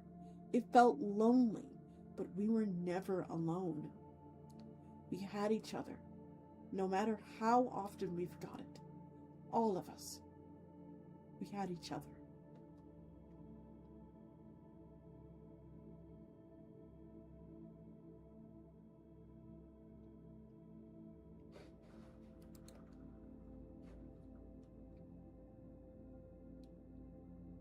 So, what do you think? You ready for bed? I'm gonna wake up. Right? Promise? Promise. I'm not sure when, but I promise. Okay. Yeah, I'm ready. How much time do I have left?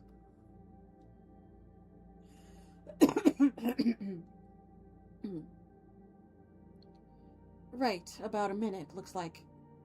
1 minute, huh? Okay. I can do this.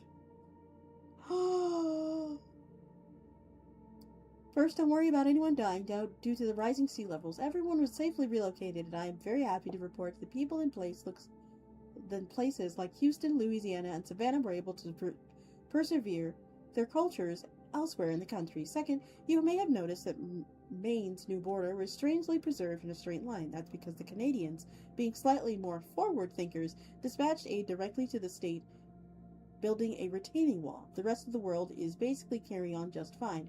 While it is tragic that most of the Caribbean was lost, I'm relieved to report that they were safely relocated and their cultures remain alive today and robust to this day. 10.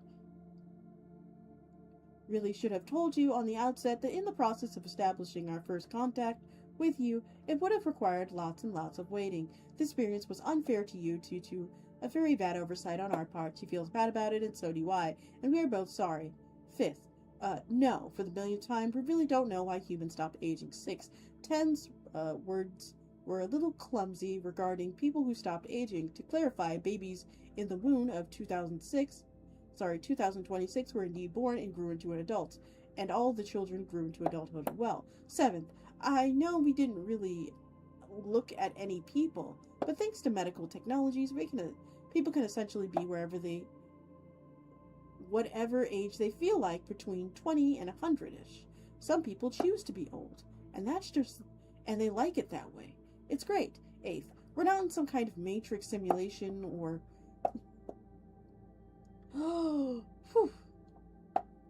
we're not in some kind of simulation or matrix or whatever, and even if we were, there'd be no way to prove it, so who gives a shit? 9th, I know your residual data states to you that the universe will eventually be ended via heat death. Good news, that's bullshit we thought was true in the 20th century before we had thousands and thousands of years to study it. The Earth is always going to be here. 10th, they've already figured out how to keep the sun going perpetually. 11th, all the old buildings on Earth were standing because they were built really well, and new technology helps keep them in good shape. 12th, the cop in Nebraska was there because he decided that it was his role. There are still some things like petty theft or whatever going on, but the people in the 20th to 21st centuries, but they like the world that they built, and they keep these seemingly redundant roles intact because they like who they are. 13th, the changing ocean geography aside, state borders remain identical for the reason. 14th, no, you are not going to die, and neither will we. 15th, time is almost up. Ah, fuck it. I got pretty far. I love you guys. I love you too. Love y'all too. I need to make a partition in my data storage. This is it, right? The end. This is the end, right? The end of the story? We were always at the end. It's a free play, buddy. Clock's all zeros. It's after the end of the world.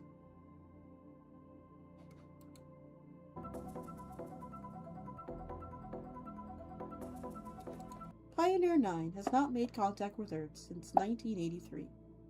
It is almost certainly non-operational, but it is very likely to still exist.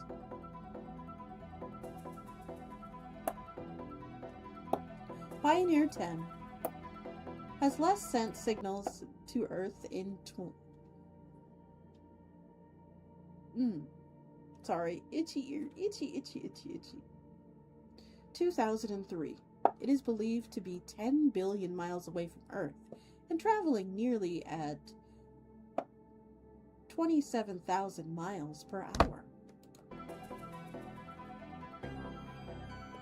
JUICE, or Jupiter Icy Moon Explorer, is currently being developed by the European Space Agency.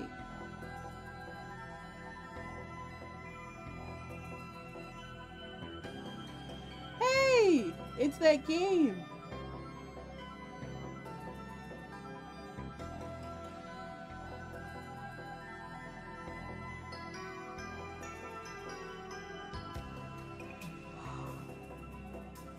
Yay! I think we're done, guys.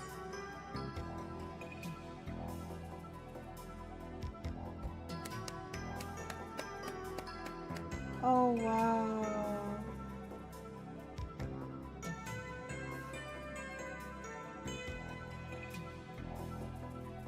Oh, this was great. Y'all. This was great, y'all. Yeah, it was incredibly well done. Oh, wow. This is beautiful.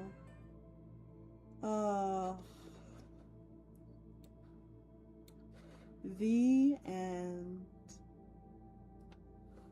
Well, you guys. Wow. What a fitting anniversary. Oh my goodness, what a fitting anniversary present. Mwah, beautiful. Ah, I am so happy I got to experience that with you guys. I feel like I didn't fully follow it. I'll need to go over it again when I have a few more brain cells, but it is really good. I like the fact that the guy carrying all the NFL pee, like, got punched in the face, and the guy stole the suitcase full of pee. I wonder what his expression was when he opened by the time he got home, because I'm pretty sure all the pee would have defrosted, right? So by the time he got home and he's like smelling the urine, the strong scent of urine coming from the suitcase, and like the look upon his face in horror.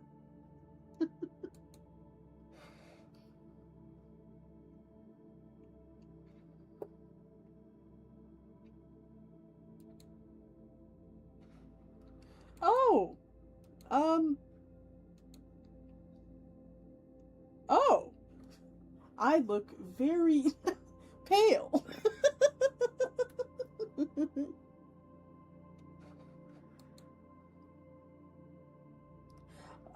Sure. I also special the thing for, oh, that's so cute. I do like it. I am not that light, though. Here, I'll put this up on the screen. It's very cute.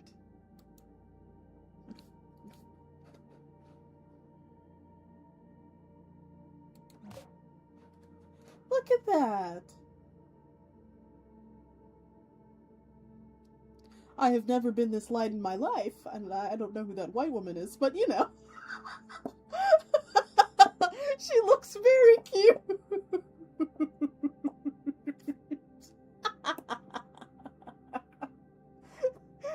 I do like it.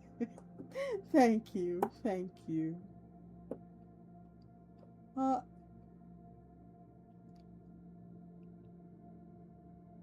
on one second. 1, 2, 3, 4. Oh, okay. Okay.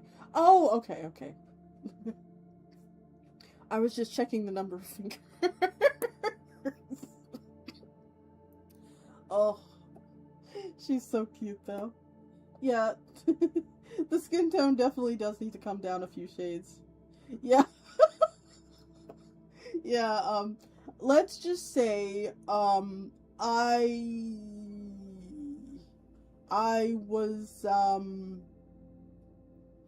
I don't know, I got hit with the Biden demelanation ray, I guess. I got it. I was skinned. That's just my flesh. I'm just a meat puppet in this picture. I got hit with the Biden demelanation ray. Oh no, he got to you. Apparently. But I do like this though. Thank you so much. You know, jokes aside.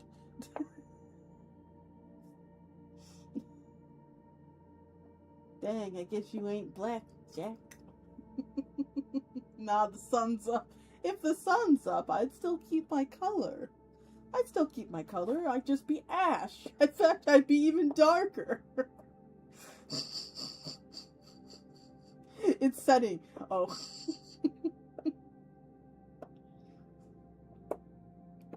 I'm very cute, though. I love it. Thank you. What a fitting day. I get some fan art for my affiliate. Oh, please give me head pats. Of course. Wow. It is a fitting day.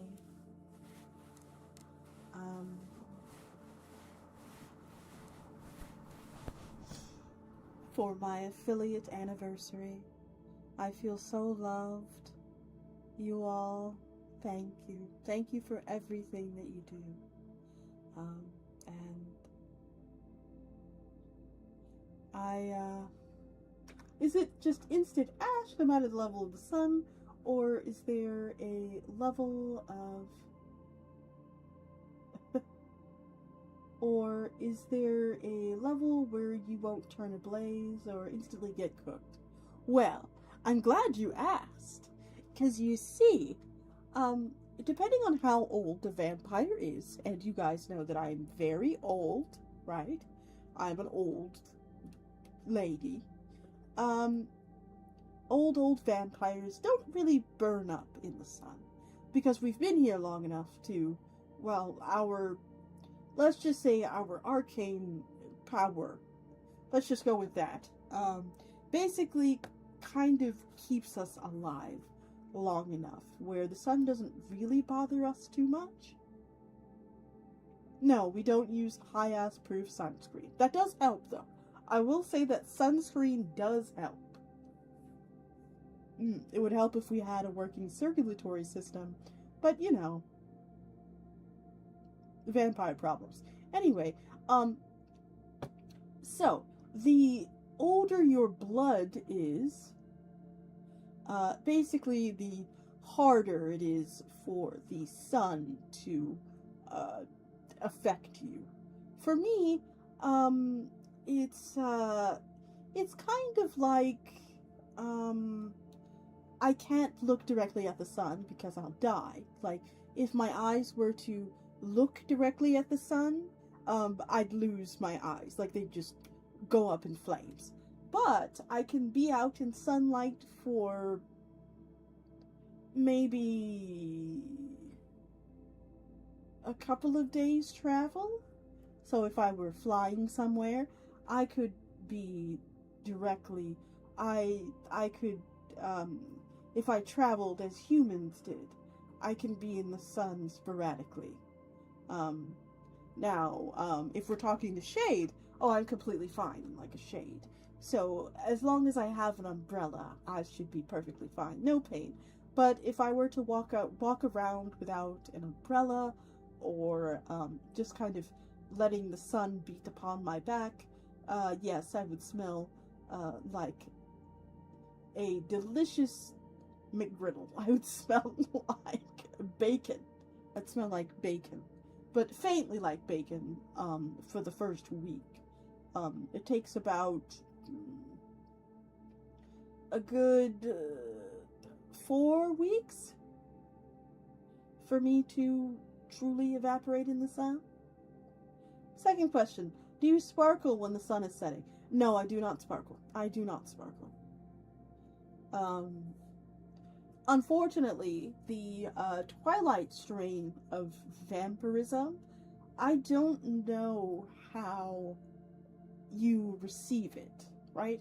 I don't know how it is given to you. I think you have to do blood transfer, but I haven't come across any other of the Twilight strain of vampire before. My particular strain, my particular version of the curse, I guess, they are, what's the word?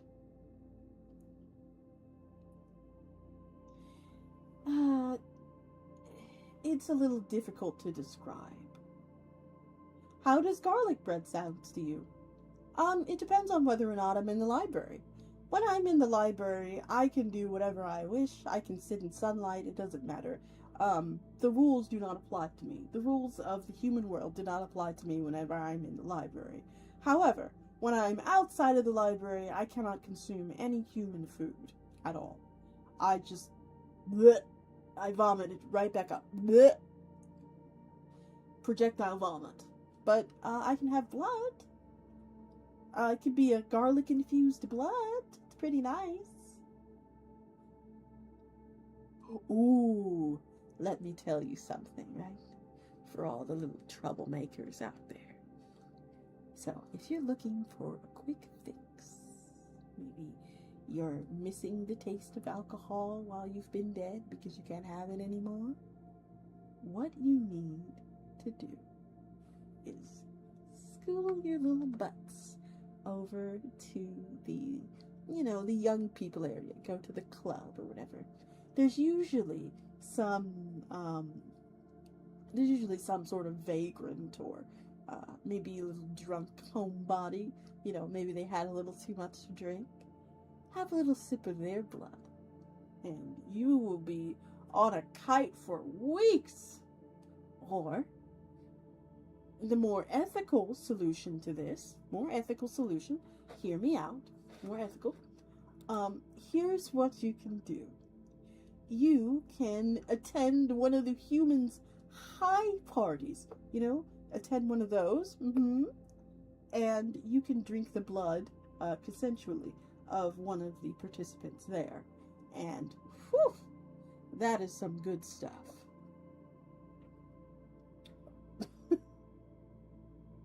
What happens if they have more than alcohol? Well, you have more than alcohol. I mean, it goes in the bloodstream after all.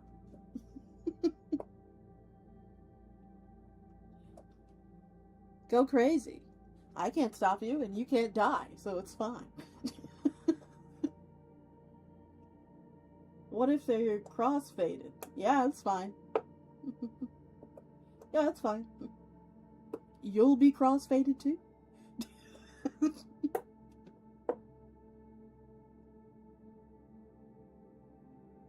Enjoy it. After a while, well, rather after you've been alive for so long, it's just like, yeah, it's fine. Get it all done within your first 2 centuries, and just get it all done. Next question. Sure, more questions. I love questions.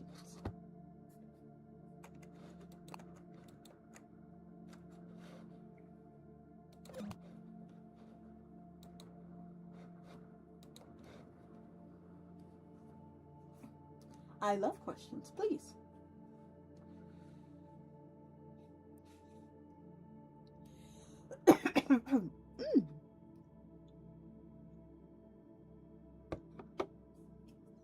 Oh, steroids. You cannot really grow muscle mass. You're dead, right? Because you're dead. So you can't, like, if it makes you feel some way, you'll feel it, but it doesn't affect you physically, if that's what you're wondering. Yes, unfortunately, like, if you were to take T or E, you would feel the effects of it, but you would not see the effects of it, because, vampires are dead. Do you see your reflection in the mirrors, in newer mirrors? Yes, actually, yes, I can see my reflection now. My reflection is, it's nice. Well, I can see my hold on. I can see my reflection in the mirrors in the library paradoxica. I can kind of see it, in the newer mirrors. It's kind of faded, but it is there, yes.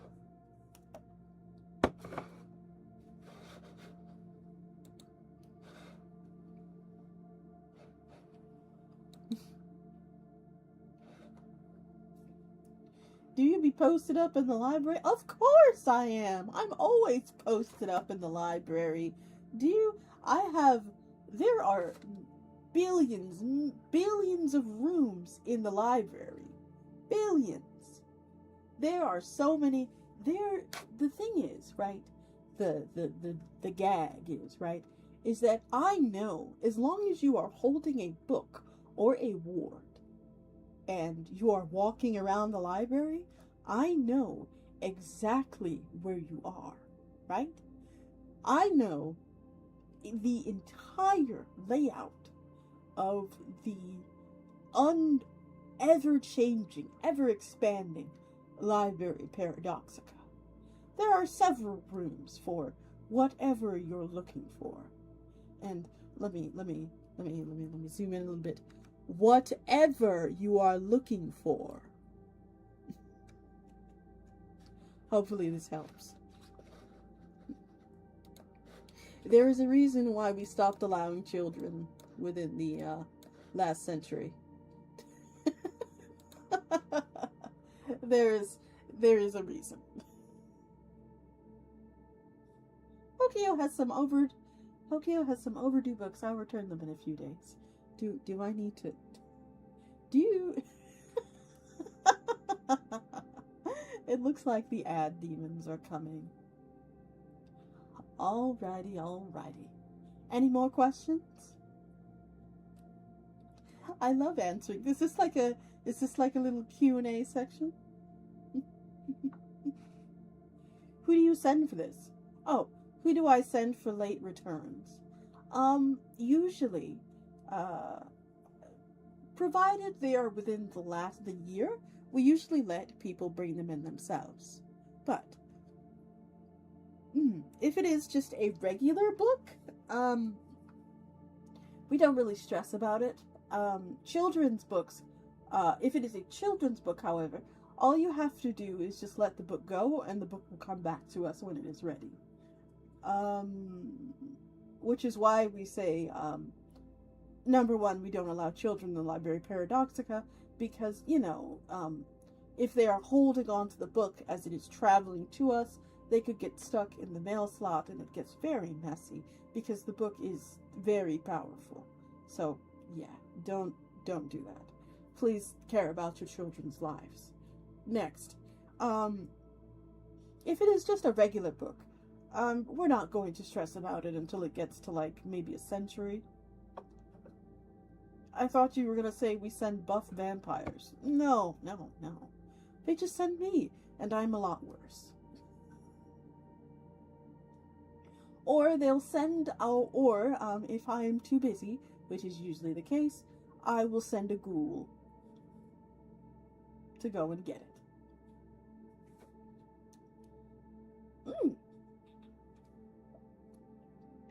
Hydration. I'll take my chances. If it is a book, you should be okay for the next century or so. If it is a ghoul like Tohyuu ghoul, no. So ghouls, or at least the ghouls that are employed in the library paradoxica, they are humans for the most part. Some of them aren't humans, but how it works is that you consume a little bit of my delicious blood, just a tiny drop, and with a tiny drop, it's kind of like, what was the drug called? It kind of makes you feel superhuman, because you are superhuman. You can lift things that you normally couldn't lift. You're a lot faster. And it becomes a little addictive. So you start to show up to work every day.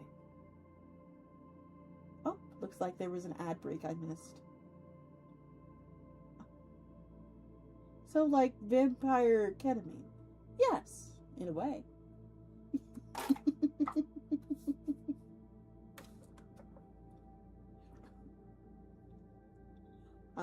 Essentially, you just keep taking it. But I only give that to you on certain special occasions, so this way you don't become addicted. It's very easy to become addicted to blood that is ancient like mine. Especially the extra hints of, elder, ancient library thing that is here. Do you know that the library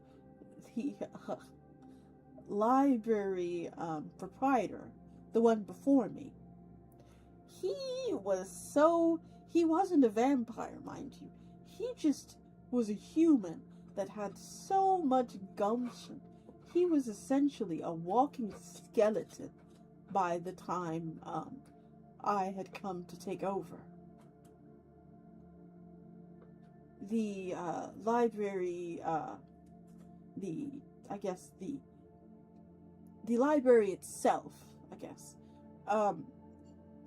He or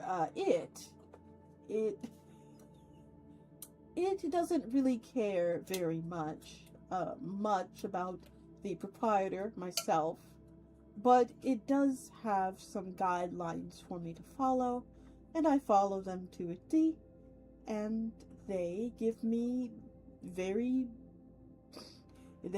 power. Power everlasting. I don't really have to worry about the whole vampire thing too much. I can eat regular food. Do you know how nice it was to have a hamburger? I also can travel time wherever I want. I can go back home to the 1920s if I wanted to. I could go to your 1920s. Did you know they were different? My 1920s and your 1920s are a lot different.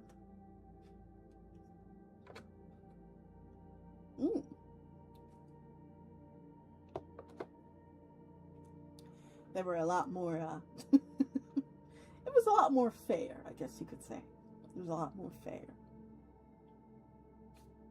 A lot less fighting.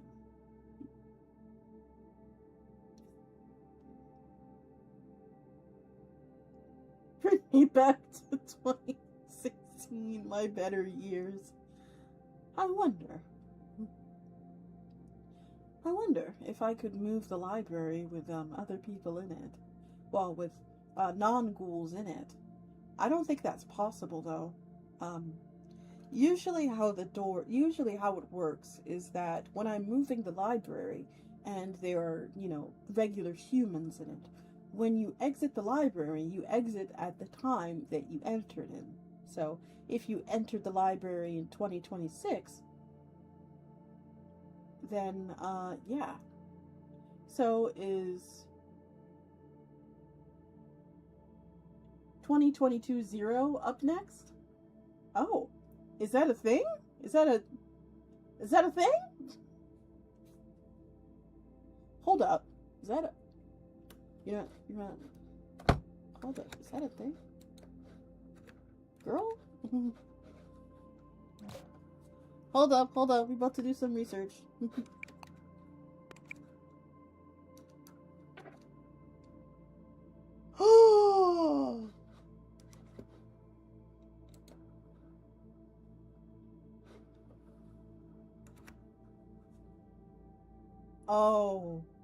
Oh no.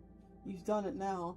I didn't even know there was a second one. Let's go.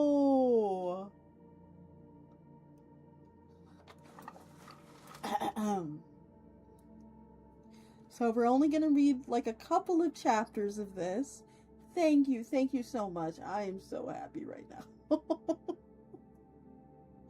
It really plays to be infantile once in a while.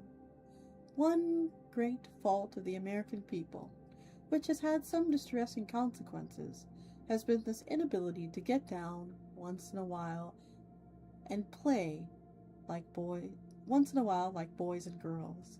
It's an art in which we are learning slowly. Boston Evening Transcript, July 1892.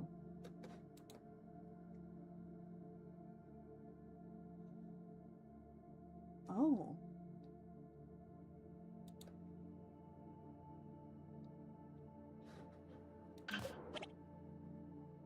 Oh. Oh, okay. This is like a thing. Alright, no, this is not what we want. Go back, please. Thank you.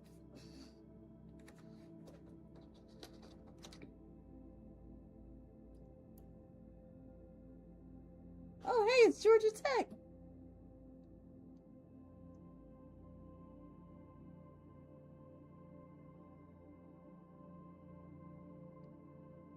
In certain times, the people of Georgia don't need much of anything from their public servants. My name is Joshua Alexander, and I'm running for state governor. I grew up in a farm outside of Dalton, and it just may be my simple country upbringing, but I don't believe much in politics. I don't have a political platform of any kind. Oh, thank you. Oh my. Hello. was that Undead? Oh, welcome, Undead. Welcome, welcome, welcome. Oh, thank you. Thank you so much. How was GM chat? Oh, wow. Oh my god, is that 5 gifted subs? Wow, thank you. Happy anniversary. Thank you so much. Oh wow, that's Hype Train level 2. Thank you so much. Enjoy the gifted subs. Say thank you. Say thank you or I'm locking you in the dungeon again.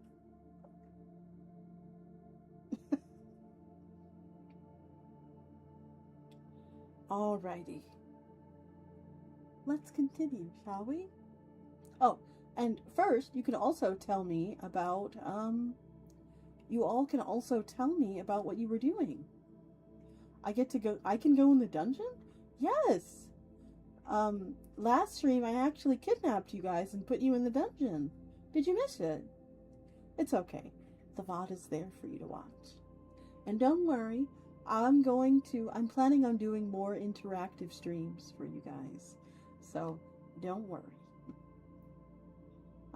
I'm working on one a little later that'll require a couple of assets and a lot of discussion with my manager. Now, Undead, please tell me what you guys were talking about in GM chat. I haven't really been able to watch because, I've been here. But please, please, please, regale me about what was happening. Tell me all of the D&D goodness. And if not, if you need to raid and run and you need to rest, please do so. In case this is your first time here, my name is Grimoire Index. I am a librarian vampire VTuber, and we just finished up reading 17776, and now we are continuing with the sequel's first draft, I believe? Need to stretch my bones, so I shall stretch. The GM chat was pretty good. We were talking about weird mounts players have used, famous and well-known players we'd adored, at our tables, and all sorts of other tangents. Good, good. I think if I had a weird mount, I would want it to be a Coca-Cola bottle. Just a Coca-Cola bottle. Not scaled to me, right? I would want to be an orc, right? A giant orc. And my mount would be a flying Coca-Cola bottle. And it would work only for me. And it is an actual size Coca-Cola bottle. It is not scaled at all. Like, if I were to hold, I have to hold it in the air, and I have to shake it up, and I just float upwards, and I have to, turn my arms to, guide it around, so I'm like this, flying in the air. On some type of Warhammer stuff. On some Warhammer stuff, where, you just think. New meaning to fizzy lifting drinks. Right, right. You just stick your hand up in the air, and you just fly. You're gonna have to have some gnarly strength. Right? Right. Because, yeah, that's why I want to be an orc. So this way I can be, strong. Like an orc barbarian type strong. So I have to, hold on to it as best as I can. And I gotta have a good dexterity, because I need to be able to, swing my body around. I'm thinking about it. Maybe it's a Starfinder character. But I digress. If you need to rest, rest. Lurk away. Oh, that's right. Our alert command is random. I actually built it that way. Oh, and there's a rare one, too. If you get it, you get something special from me.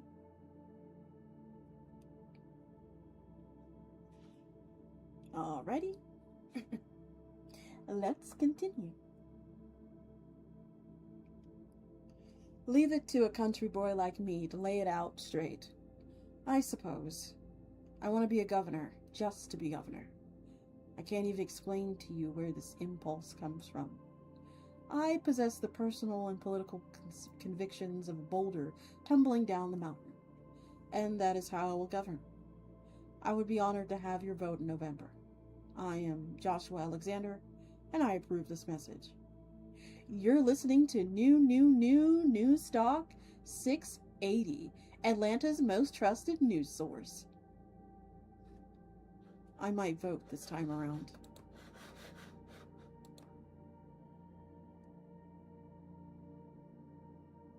Congrats, everybody, on your hype chest. Mary Poppins and her umbrella is going to be put to shame. Right? Me and my soda? Oh my goodness. What would be really cool is if, like it was, there's like a D100 chance that the bottle breaks. Like every time you hold on to it and you like make the check to like go flying, like you have to make a check to go flying. And if you roll a 100, there's a chance that the glass just shatters. But if you roll a 1 out of the 100, the glass just kind of shatters and you kind of go soaring downwards. There's a 100 where, like, I don't know, it becomes like nitrous and you go flying. And maybe like 50, like little bubbles like appear as you're flying around. And maybe on like 4, My Little Soda Pop starts playing. My Little Soda Pop.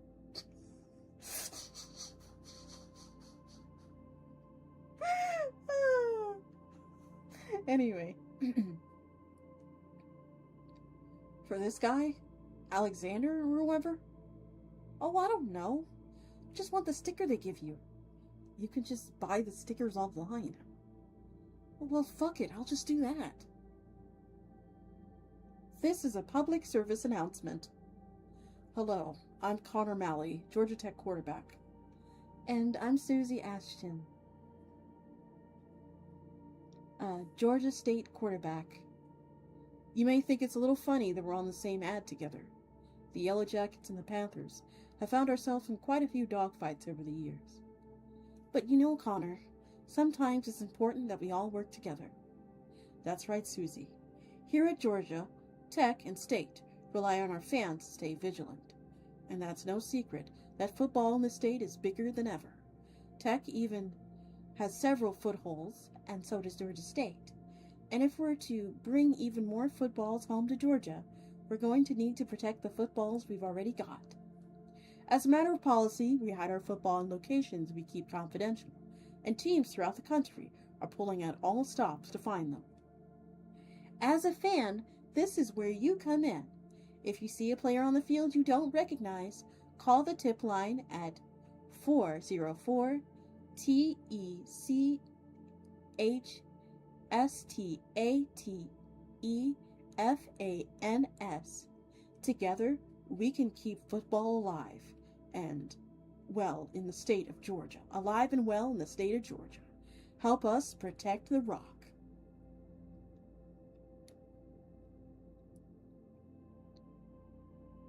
Okay. Oh, I want to make sure you guys can see that.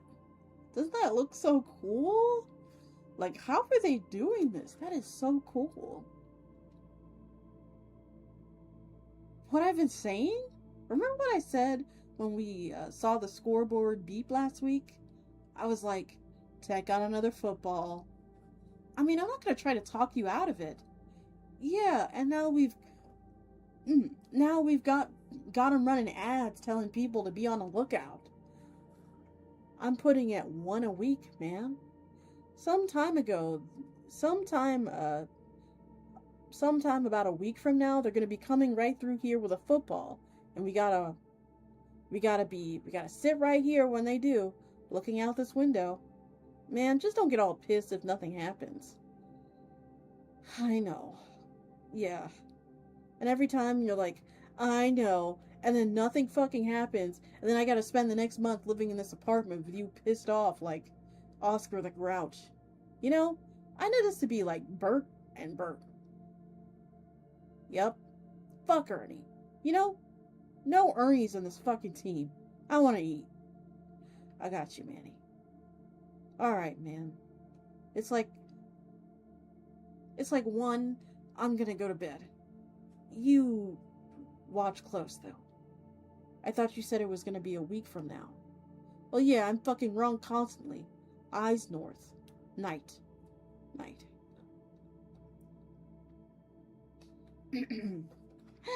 News Talk, 680, Atlanta. I'm Kay Lavierne. Coming up at 1 a.m. local time at Hartsfield Airport, 77 degrees and clear skies. A man is recovering in his Decantor home after being bored Tuesday. Police say Richard Diaz was waiting on his pickup order at an area Cracker Barrel when the battery on his phone died.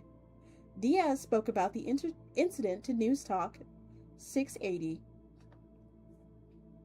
I got to the Cracker Barrel a little early, and they said it'd be a few minutes, so I played a game.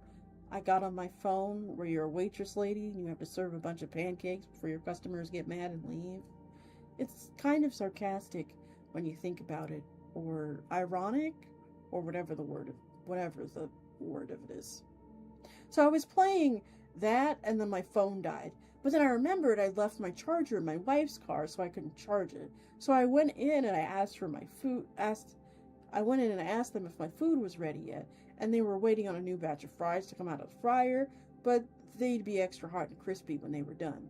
So I said, well, that's all well and good, but could I borrow a phone charger? They said I didn't have the right kind of charger for my phone. So then I said, well, can I sit at one of y'all's tables and play one of the games y'all have at the tables? And then they said the dining was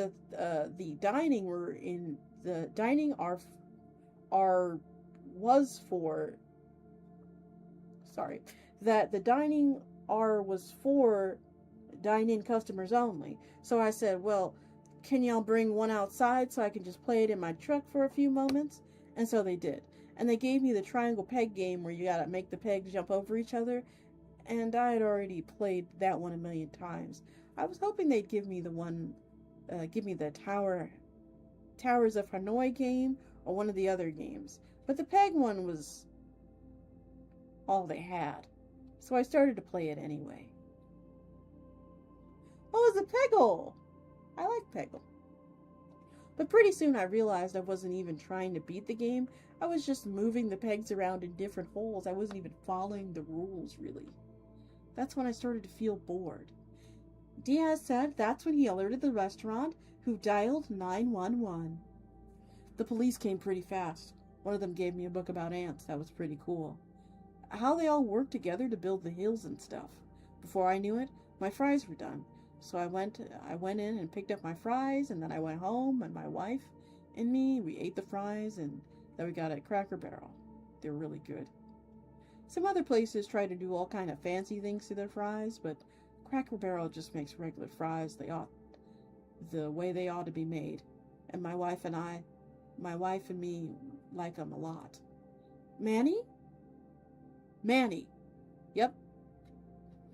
What? Could you turn that down there? In there? Yeah, I'll just cut it off. You don't have to cut it off. Nah, I'm not really listening anyway. Thanks. Night. Night. Cracker Barrel issued a statement offering condolences to Diaz, promising to reevaluate its policy regarding dine-in seating for pickup customers. Today, Diaz's neighbors stopped by his home to leave flowers and notes of support at his mailbox. Diaz is expected to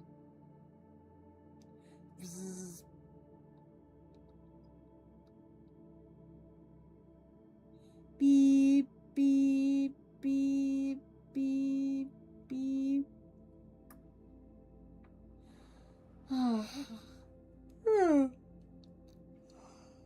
Status report. Hey, it's Pioneer 10!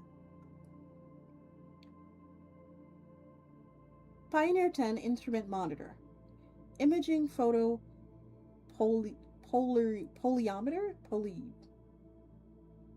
Yeah, polyometer. Okay. Helium vector magnetometer. Infrared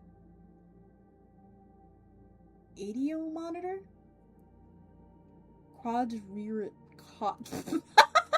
Oh god. Quadrispherical plasma analyzer. Ultraviolet photometer. Charged particle instrument. Okay. Cosmic ray telescope. Okay. Geiger tube telescope. Sisyphus asteroid meteor. Okay. Meteor detector. Meteoroid detector. Meteoroid detectors. Okay. Trapped radiation detector. Okay. Okay. 9. 9. Wake up.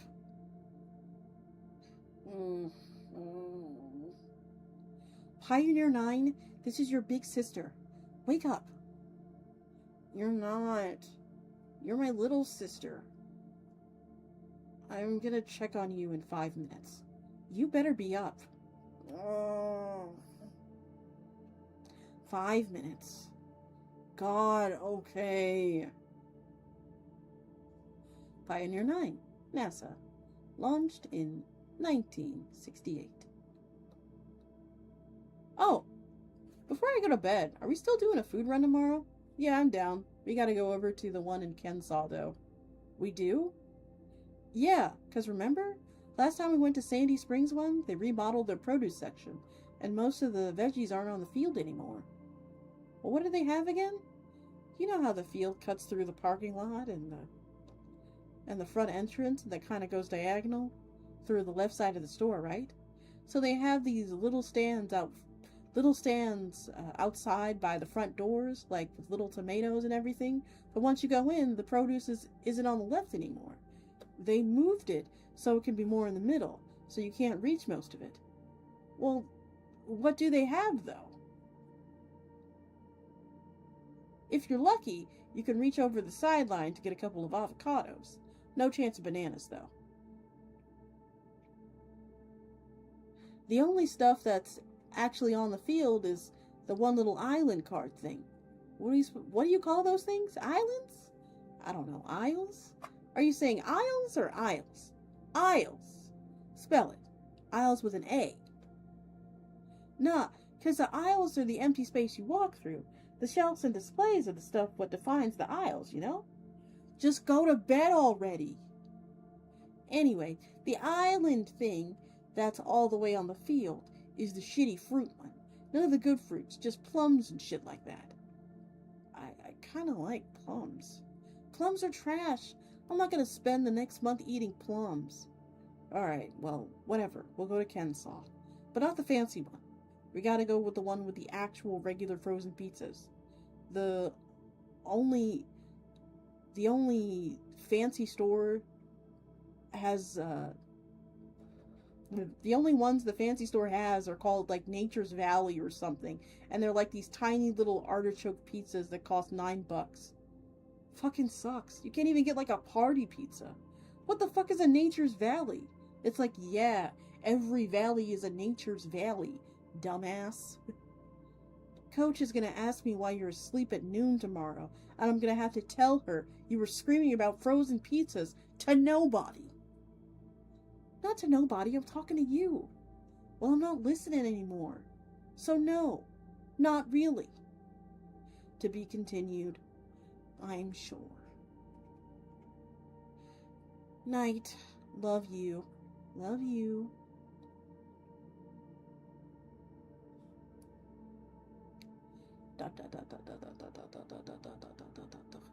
Boo. Fuck. Made me spill my goddamn spaghetti. It's juice. Or Jupiter's Icy Moons Explorer. This was launched by the ESA, and it was launched in 2022. What spaghetti? The pretend spaghetti I was pretending to enjoy while watching the football game.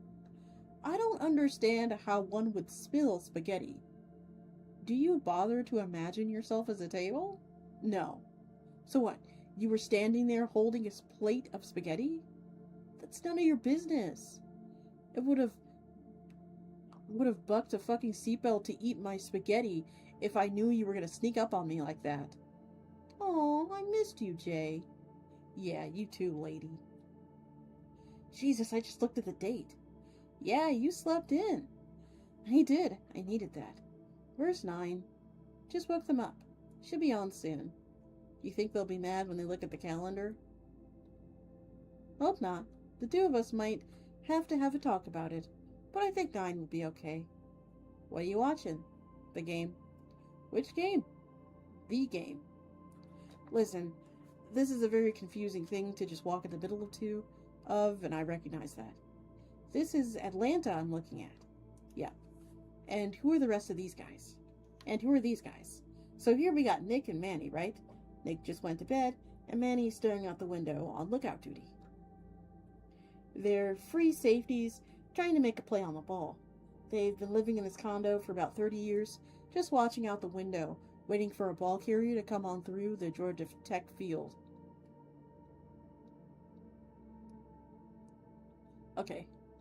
Okay, so they're right there. See, because they have to stay on the field, right? Because if they step off the field for too long, they can get kicked out of the game for good. So they found a place near the top floor with some good vantage points.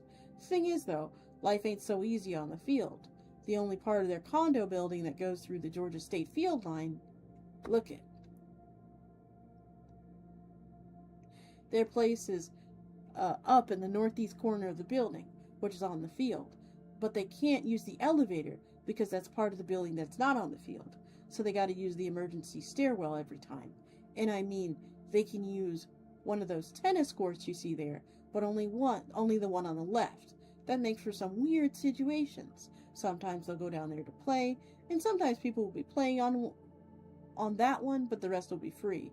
So of course, the people are like, why do you want to play this one? Why don't you take one of the other ones? And so now you and I know that they can't use those other courts because they're not on the field. But Nick and Manny are undercover. Can't let anyone know. They can't even use the community swimming pools either. Sucks. I guess that's neither here or there now. I'm sorry, so they could never leave the field for anything? I mean, yeah, they can do whatever they want, free country. But if they step off the field for too long, they get kicked out of the game. For life. Some players actually do that too. They're like, fuck this, I've had enough of this stupid shit, and they leave. But not Nick and Manny, though. A couple of special dudes right there. I gotta say, I've had my doubts about them. Like, can you imagine a married couple who almost never leave their house? I'd lose it. They can leave their home, though, can't they? The field looks like it goes a long way. I mean, it does, but this is the Metro Atlanta. Here, I'll draw it up for you. 1. This is where Nick and Manny live. 2. You can see how the field sort of runs through a city street, but only for a few blocks. There's a drugstore and a couple of other shops where they can buy stuff, but that's about it. 3. It's where it all goes to hell. You gotta sneak through people's yards and around houses to get through. Then you gotta cross the highway on foot without anyone thinking you're a weirdo. And I mean, all of Great Atlanta is like this.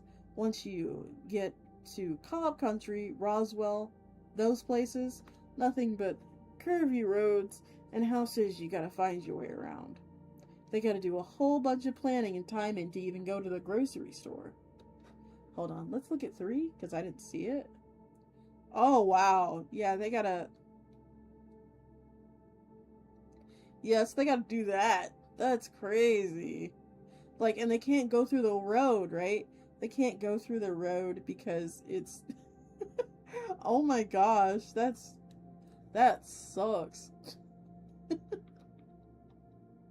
Oh, and there's the grocery store, right? Is this the grocery store right here? Or is it... No, this looks like a cul-de-sac. So maybe, like, the grocery store is, like, right there. Or is it right there? Maybe? Who knows?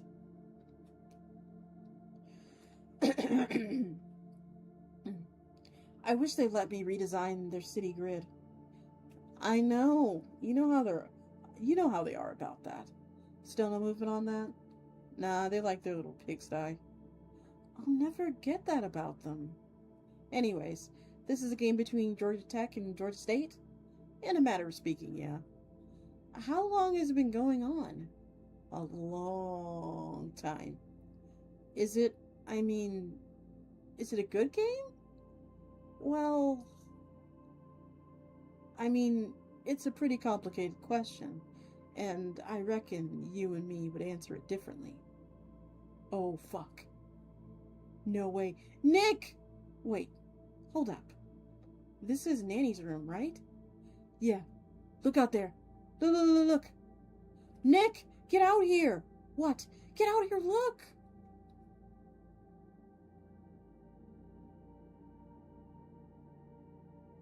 Oh, snap. Somebody has the ball. I can see somebody with the ball.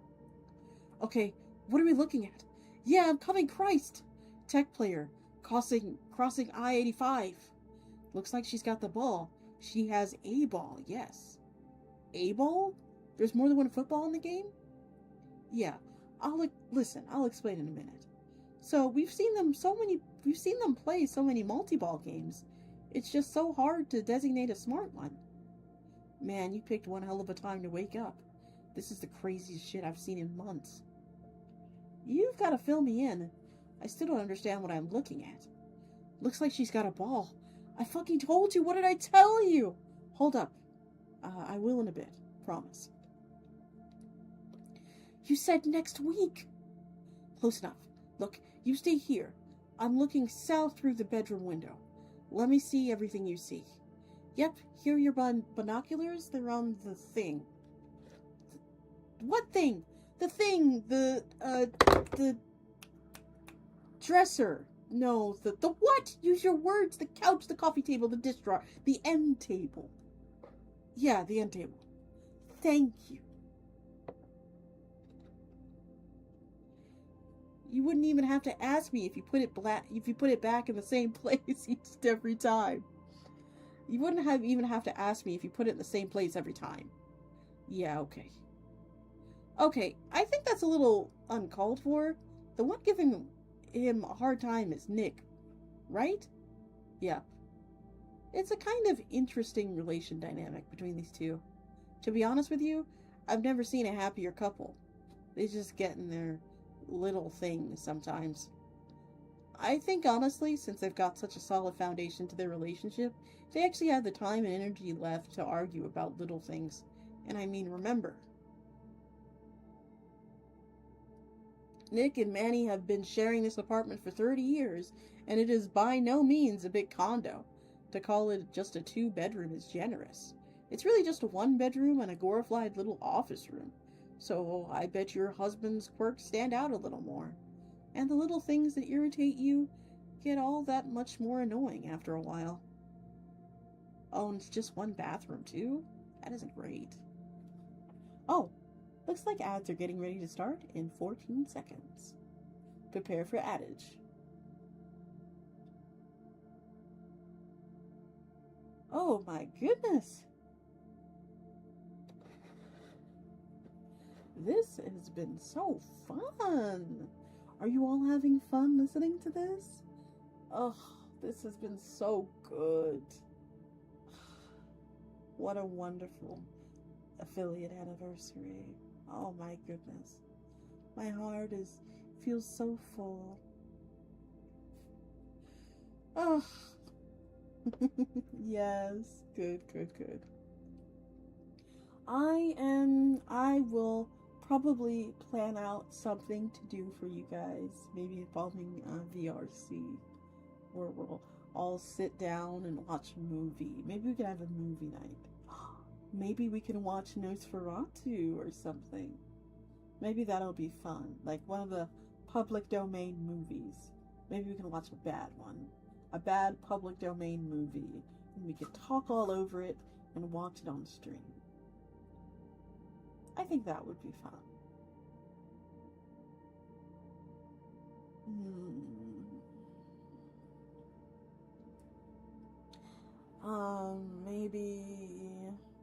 Maybe the birds.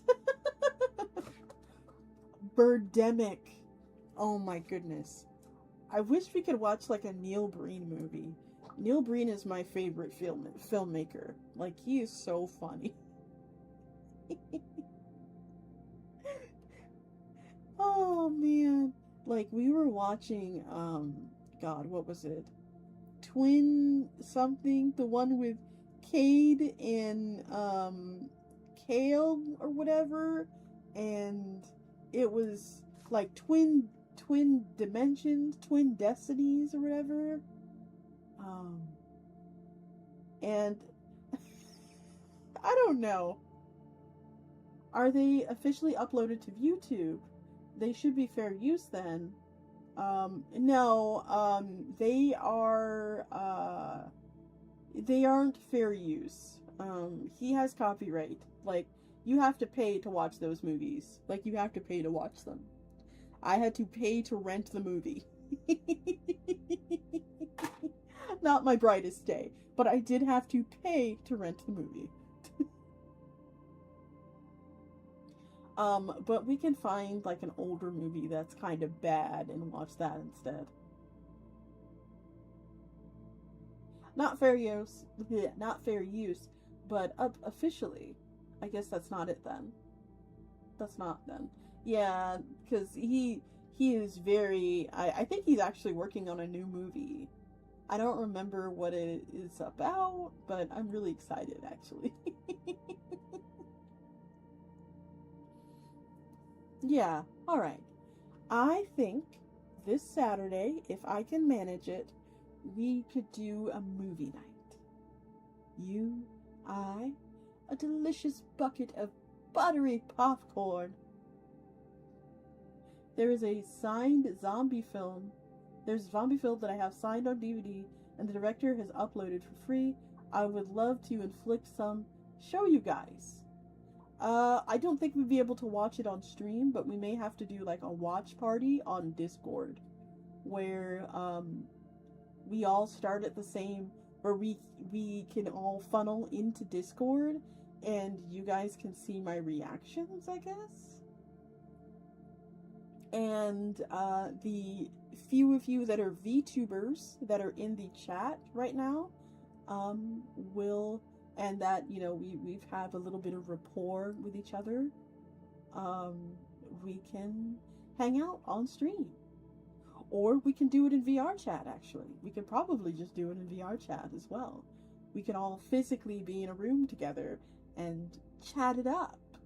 Is that what the kids say? Is that what the kids say? Yeah. It'll be fun! It'll be fun! It'll be fun! It'll be fun!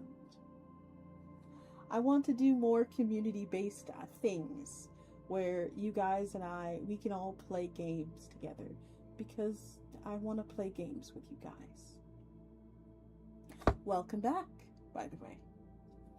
So we're going to read a little bit more of this, and then we're going to, you know, call it an evening. Okay, let's continue, shall we? So, movie night, tentatively movie night, tentative. Put a pin in it.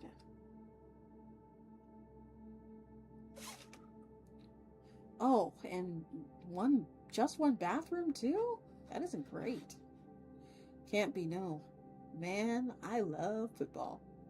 I think every relationship has to have at least some of that though. It's like it's kind of like a clutch and a transmission, right?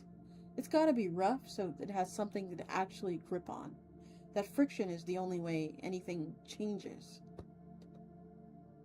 She's coming your way soon, I think, Manny. That analogy sucks. Oh, come on, it's not that bad. It kinda sucks. Well, I mean, that's just us, right? That's our relationship. I think a third of my interaction with you is accounted for by arguing. We aren't married, though, lady. Oh, and thank God for that. I see her. I got eyes on her. She's off the interstate now.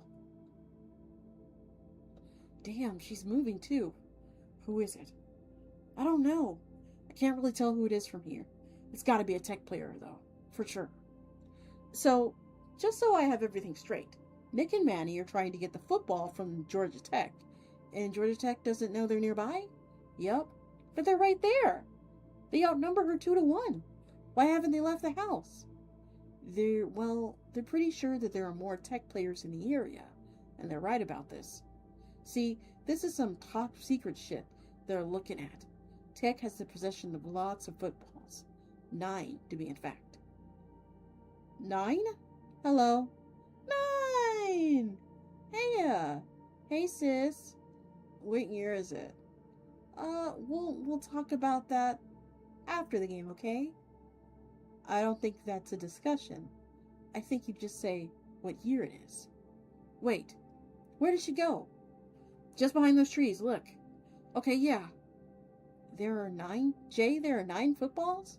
Yeah, Tech has 9 footballs. And what you generally do, or at least what I do, is you hide them all in different places.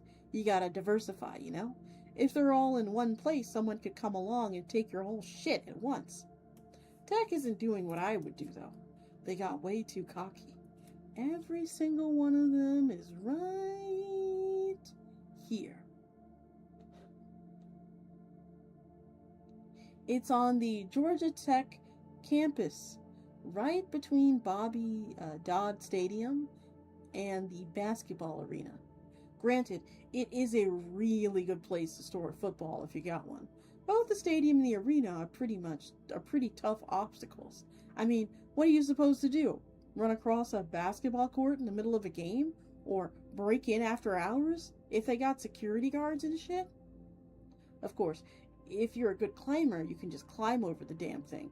But think about that. You're easily spotted if you're bothering, so you better be pretty damn sure it's worth it. And I think they're about to find that yes, it's very worth it.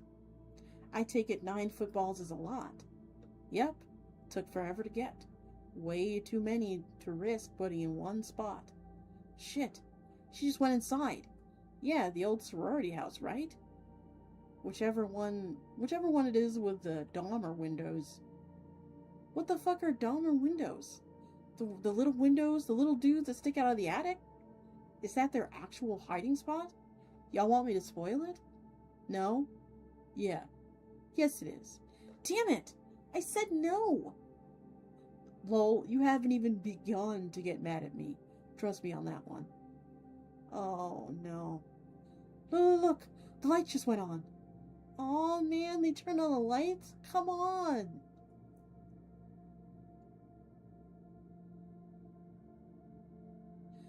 I swear to God, Georgia Tech has gotten so sloppy.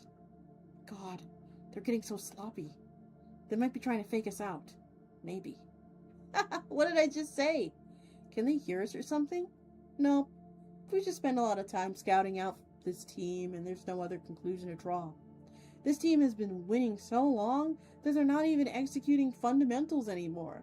Like if you have a safe house, you do not flip on the lights in the middle of the night. I don't care how safe you think you are. Might as well set off firecrackers, dopes. I think we ought to start packing. We need to make a play soon. Jesus, we might be able to do this. I mean, who's gonna feed Clancy? Carol might. Oh yeah, I can knock on her door tomorrow if we need. Who's Clancy? They're fish. Ah, I bet having a fish is kinda nice, you know. It's over there just doing its thing. You don't have to do much.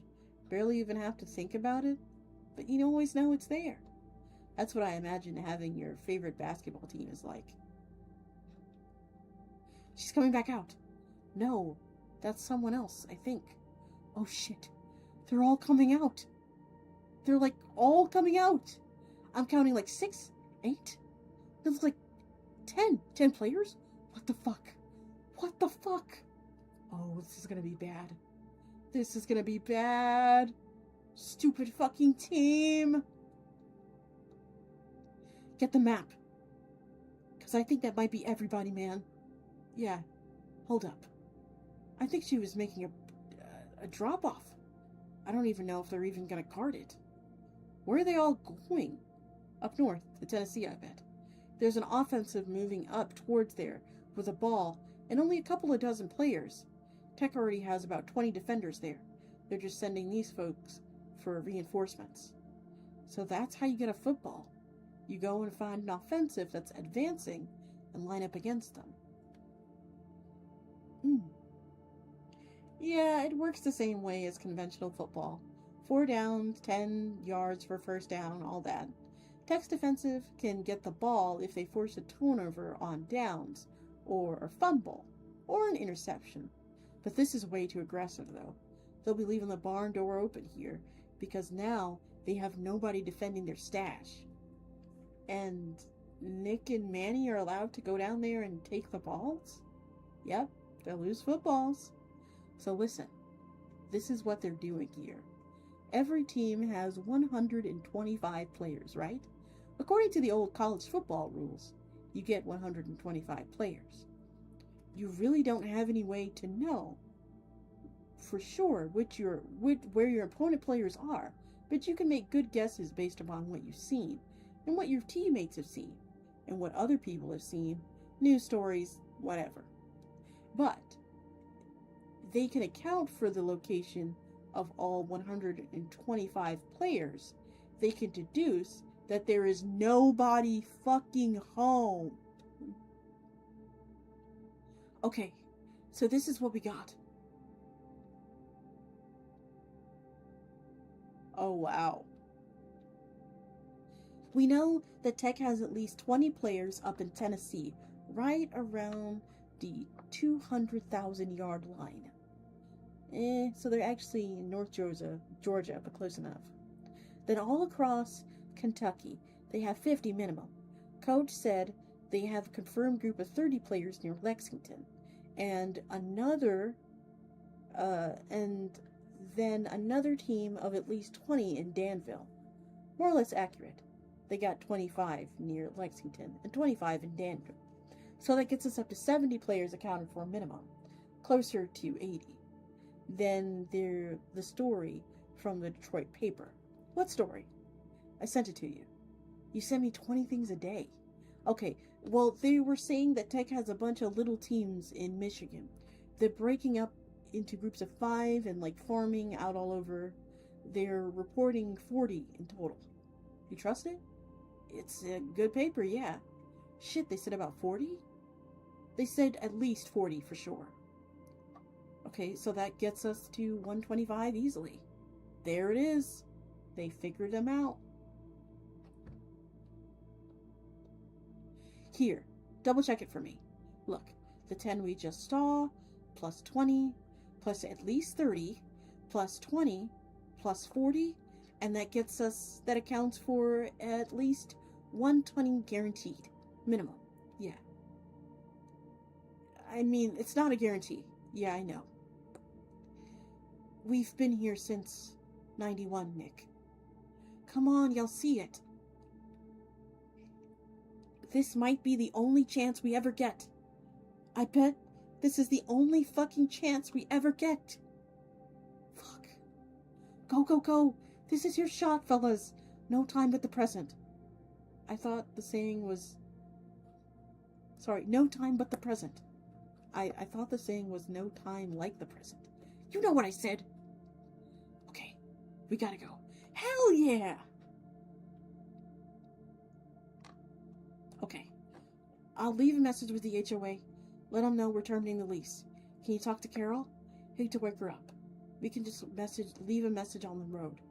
Alright, I'll get our bags ready too. This is the shit I like to see! I still can't tell what's going on here. Can you give me how excited I'm supposed to be? Scale of 1 to 10? Well, strictly from a gameplay perspective, this isn't a crazy thing that happened, but it is pretty major. Nick and Manny don't even know how major it is yet. They think they're about to get 1 football. They have no idea they're about to get 9 balls. This would have been the biggest turnover in years. And typically when there's a huge turnover like that, it's because some legion of 50 players bum rushed an opponent. Yeah. Sleeping bags should be in there already. Water, trail mix, phones, charging blocks. Your phone charged? No, it's at like 40%. You gotta plug it in when you're not using it. God, Manny never charges his phone. It's fine, it's fine. It'll be good in like an hour. We should leave in like... Okay, it's 1:30 now. We should be out of the house by 3. 3:30 latest. Can you make us some coffee? Yeah, hold on. Let's just sit and go over the play real quick. Real quick, we gotta hurry. Anyway, just for 2 players to recover 9 footballs is really crazy. So at the moment, if they just get these balls in the first place, I'd rate it like a 7. You should calibrate your excitement to like a 7 out of 10. I'll put it at a 4 because I don't trust your judgment. I'll take a 4. However, getting the footballs is only the first step. There's a long-ass way to go. But if Nick and Manny can actually pull this whole thing off, it would be a 9.5. Practically an unprecedented event. If they can get 9 footballs all the way home, it's going to fuck up the entire nature of the game. It's the balance of power that would change throughout college football. And that's a big if, though. Being frank with you, I don't think they can do it. Can we stop now? Are we at a stopping point? Let me see. Okay, listen. Coach drew up some stuff for us, but none of it accounted for Tech leaving an empty nest. We don't have to transfer the Georgia State field. I think we stay on the Tech field. You sure? Oh wow, I'm becoming bored very quickly. Well, yeah, because look, they're all heading north. We can just scoop the ball and sneak behind them for a while and stay quiet. They're not gonna know. And you know what? I bet they're going all the way up to Tennessee, maybe Kentucky. That'll give us a lot of places to transfer, as long as they don't turn around. Bored. Good luck, fellas. Smell you later. I mean, they... Bzz. Will someone tell me what year it is? In a moment, sis. That's something we'll talk about. First, this game. Tell me everything. Teams, rules, scoring. All of it. Okay. Well, let me clean up my spaghetti I spilled when I was so rudely interrupted. Your pretend spaghetti. Yes. Have you seen the broom? You don't clean up spaghetti with a broom. Lol. Well, why the fuck not? You can't clean up wet stuff with a broom. It's gonna get all nasty. You go over to Juice's house and he's like vacuuming his front lawn. Juice is like, it's time to do the dishes. And he goes and gets his fucking rake. Lol. Fuck this. Fuck y'all. Y'all want to hear about this game or not? Yes, finally. Okay. Before I go into this, I just want to say, I did design this game by myself. It's not my fault, okay? You're not exactly selling me. Well, welcome to college football Saturday.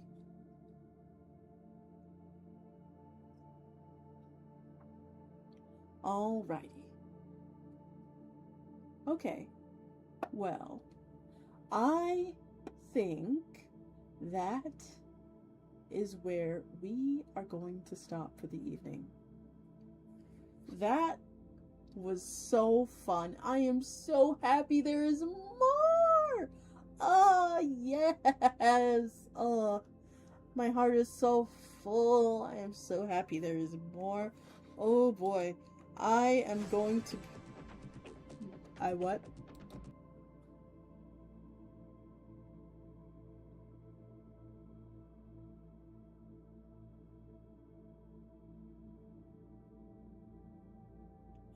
What the hell was that? What? What? What the hell was that? Did y'all hear that?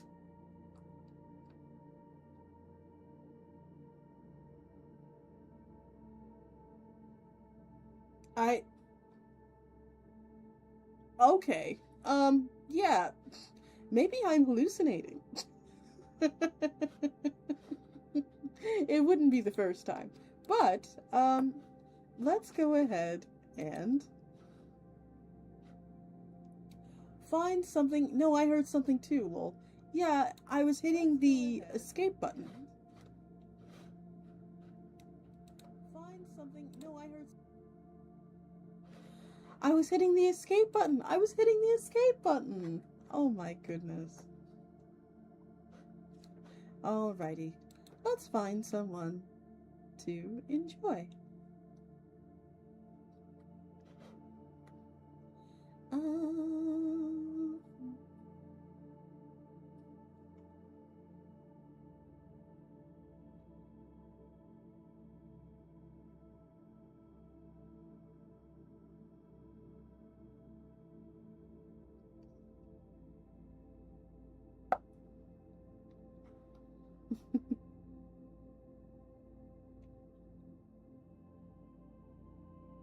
Let's see.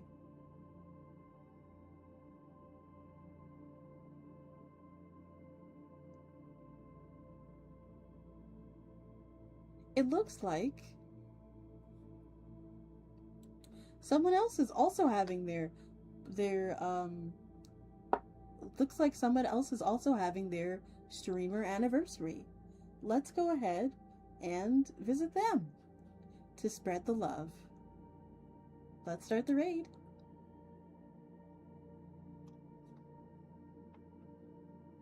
And don't forget to say happy streamer affiliate anniversary as well.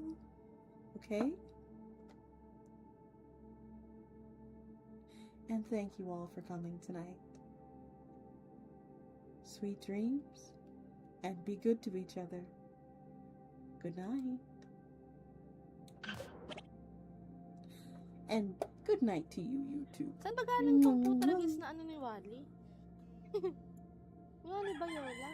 Utak na mukha yan. Work lang yan mamaya na. I know, right? Oh, wait, thank you for the raid. Grimoire? Wait, how do you pronounce your name? Ano ba binabasa? She said it right the first time. She's so pretty. I love her. I'll just call you Index, Good I night. guess. Hello, welcome to the stream.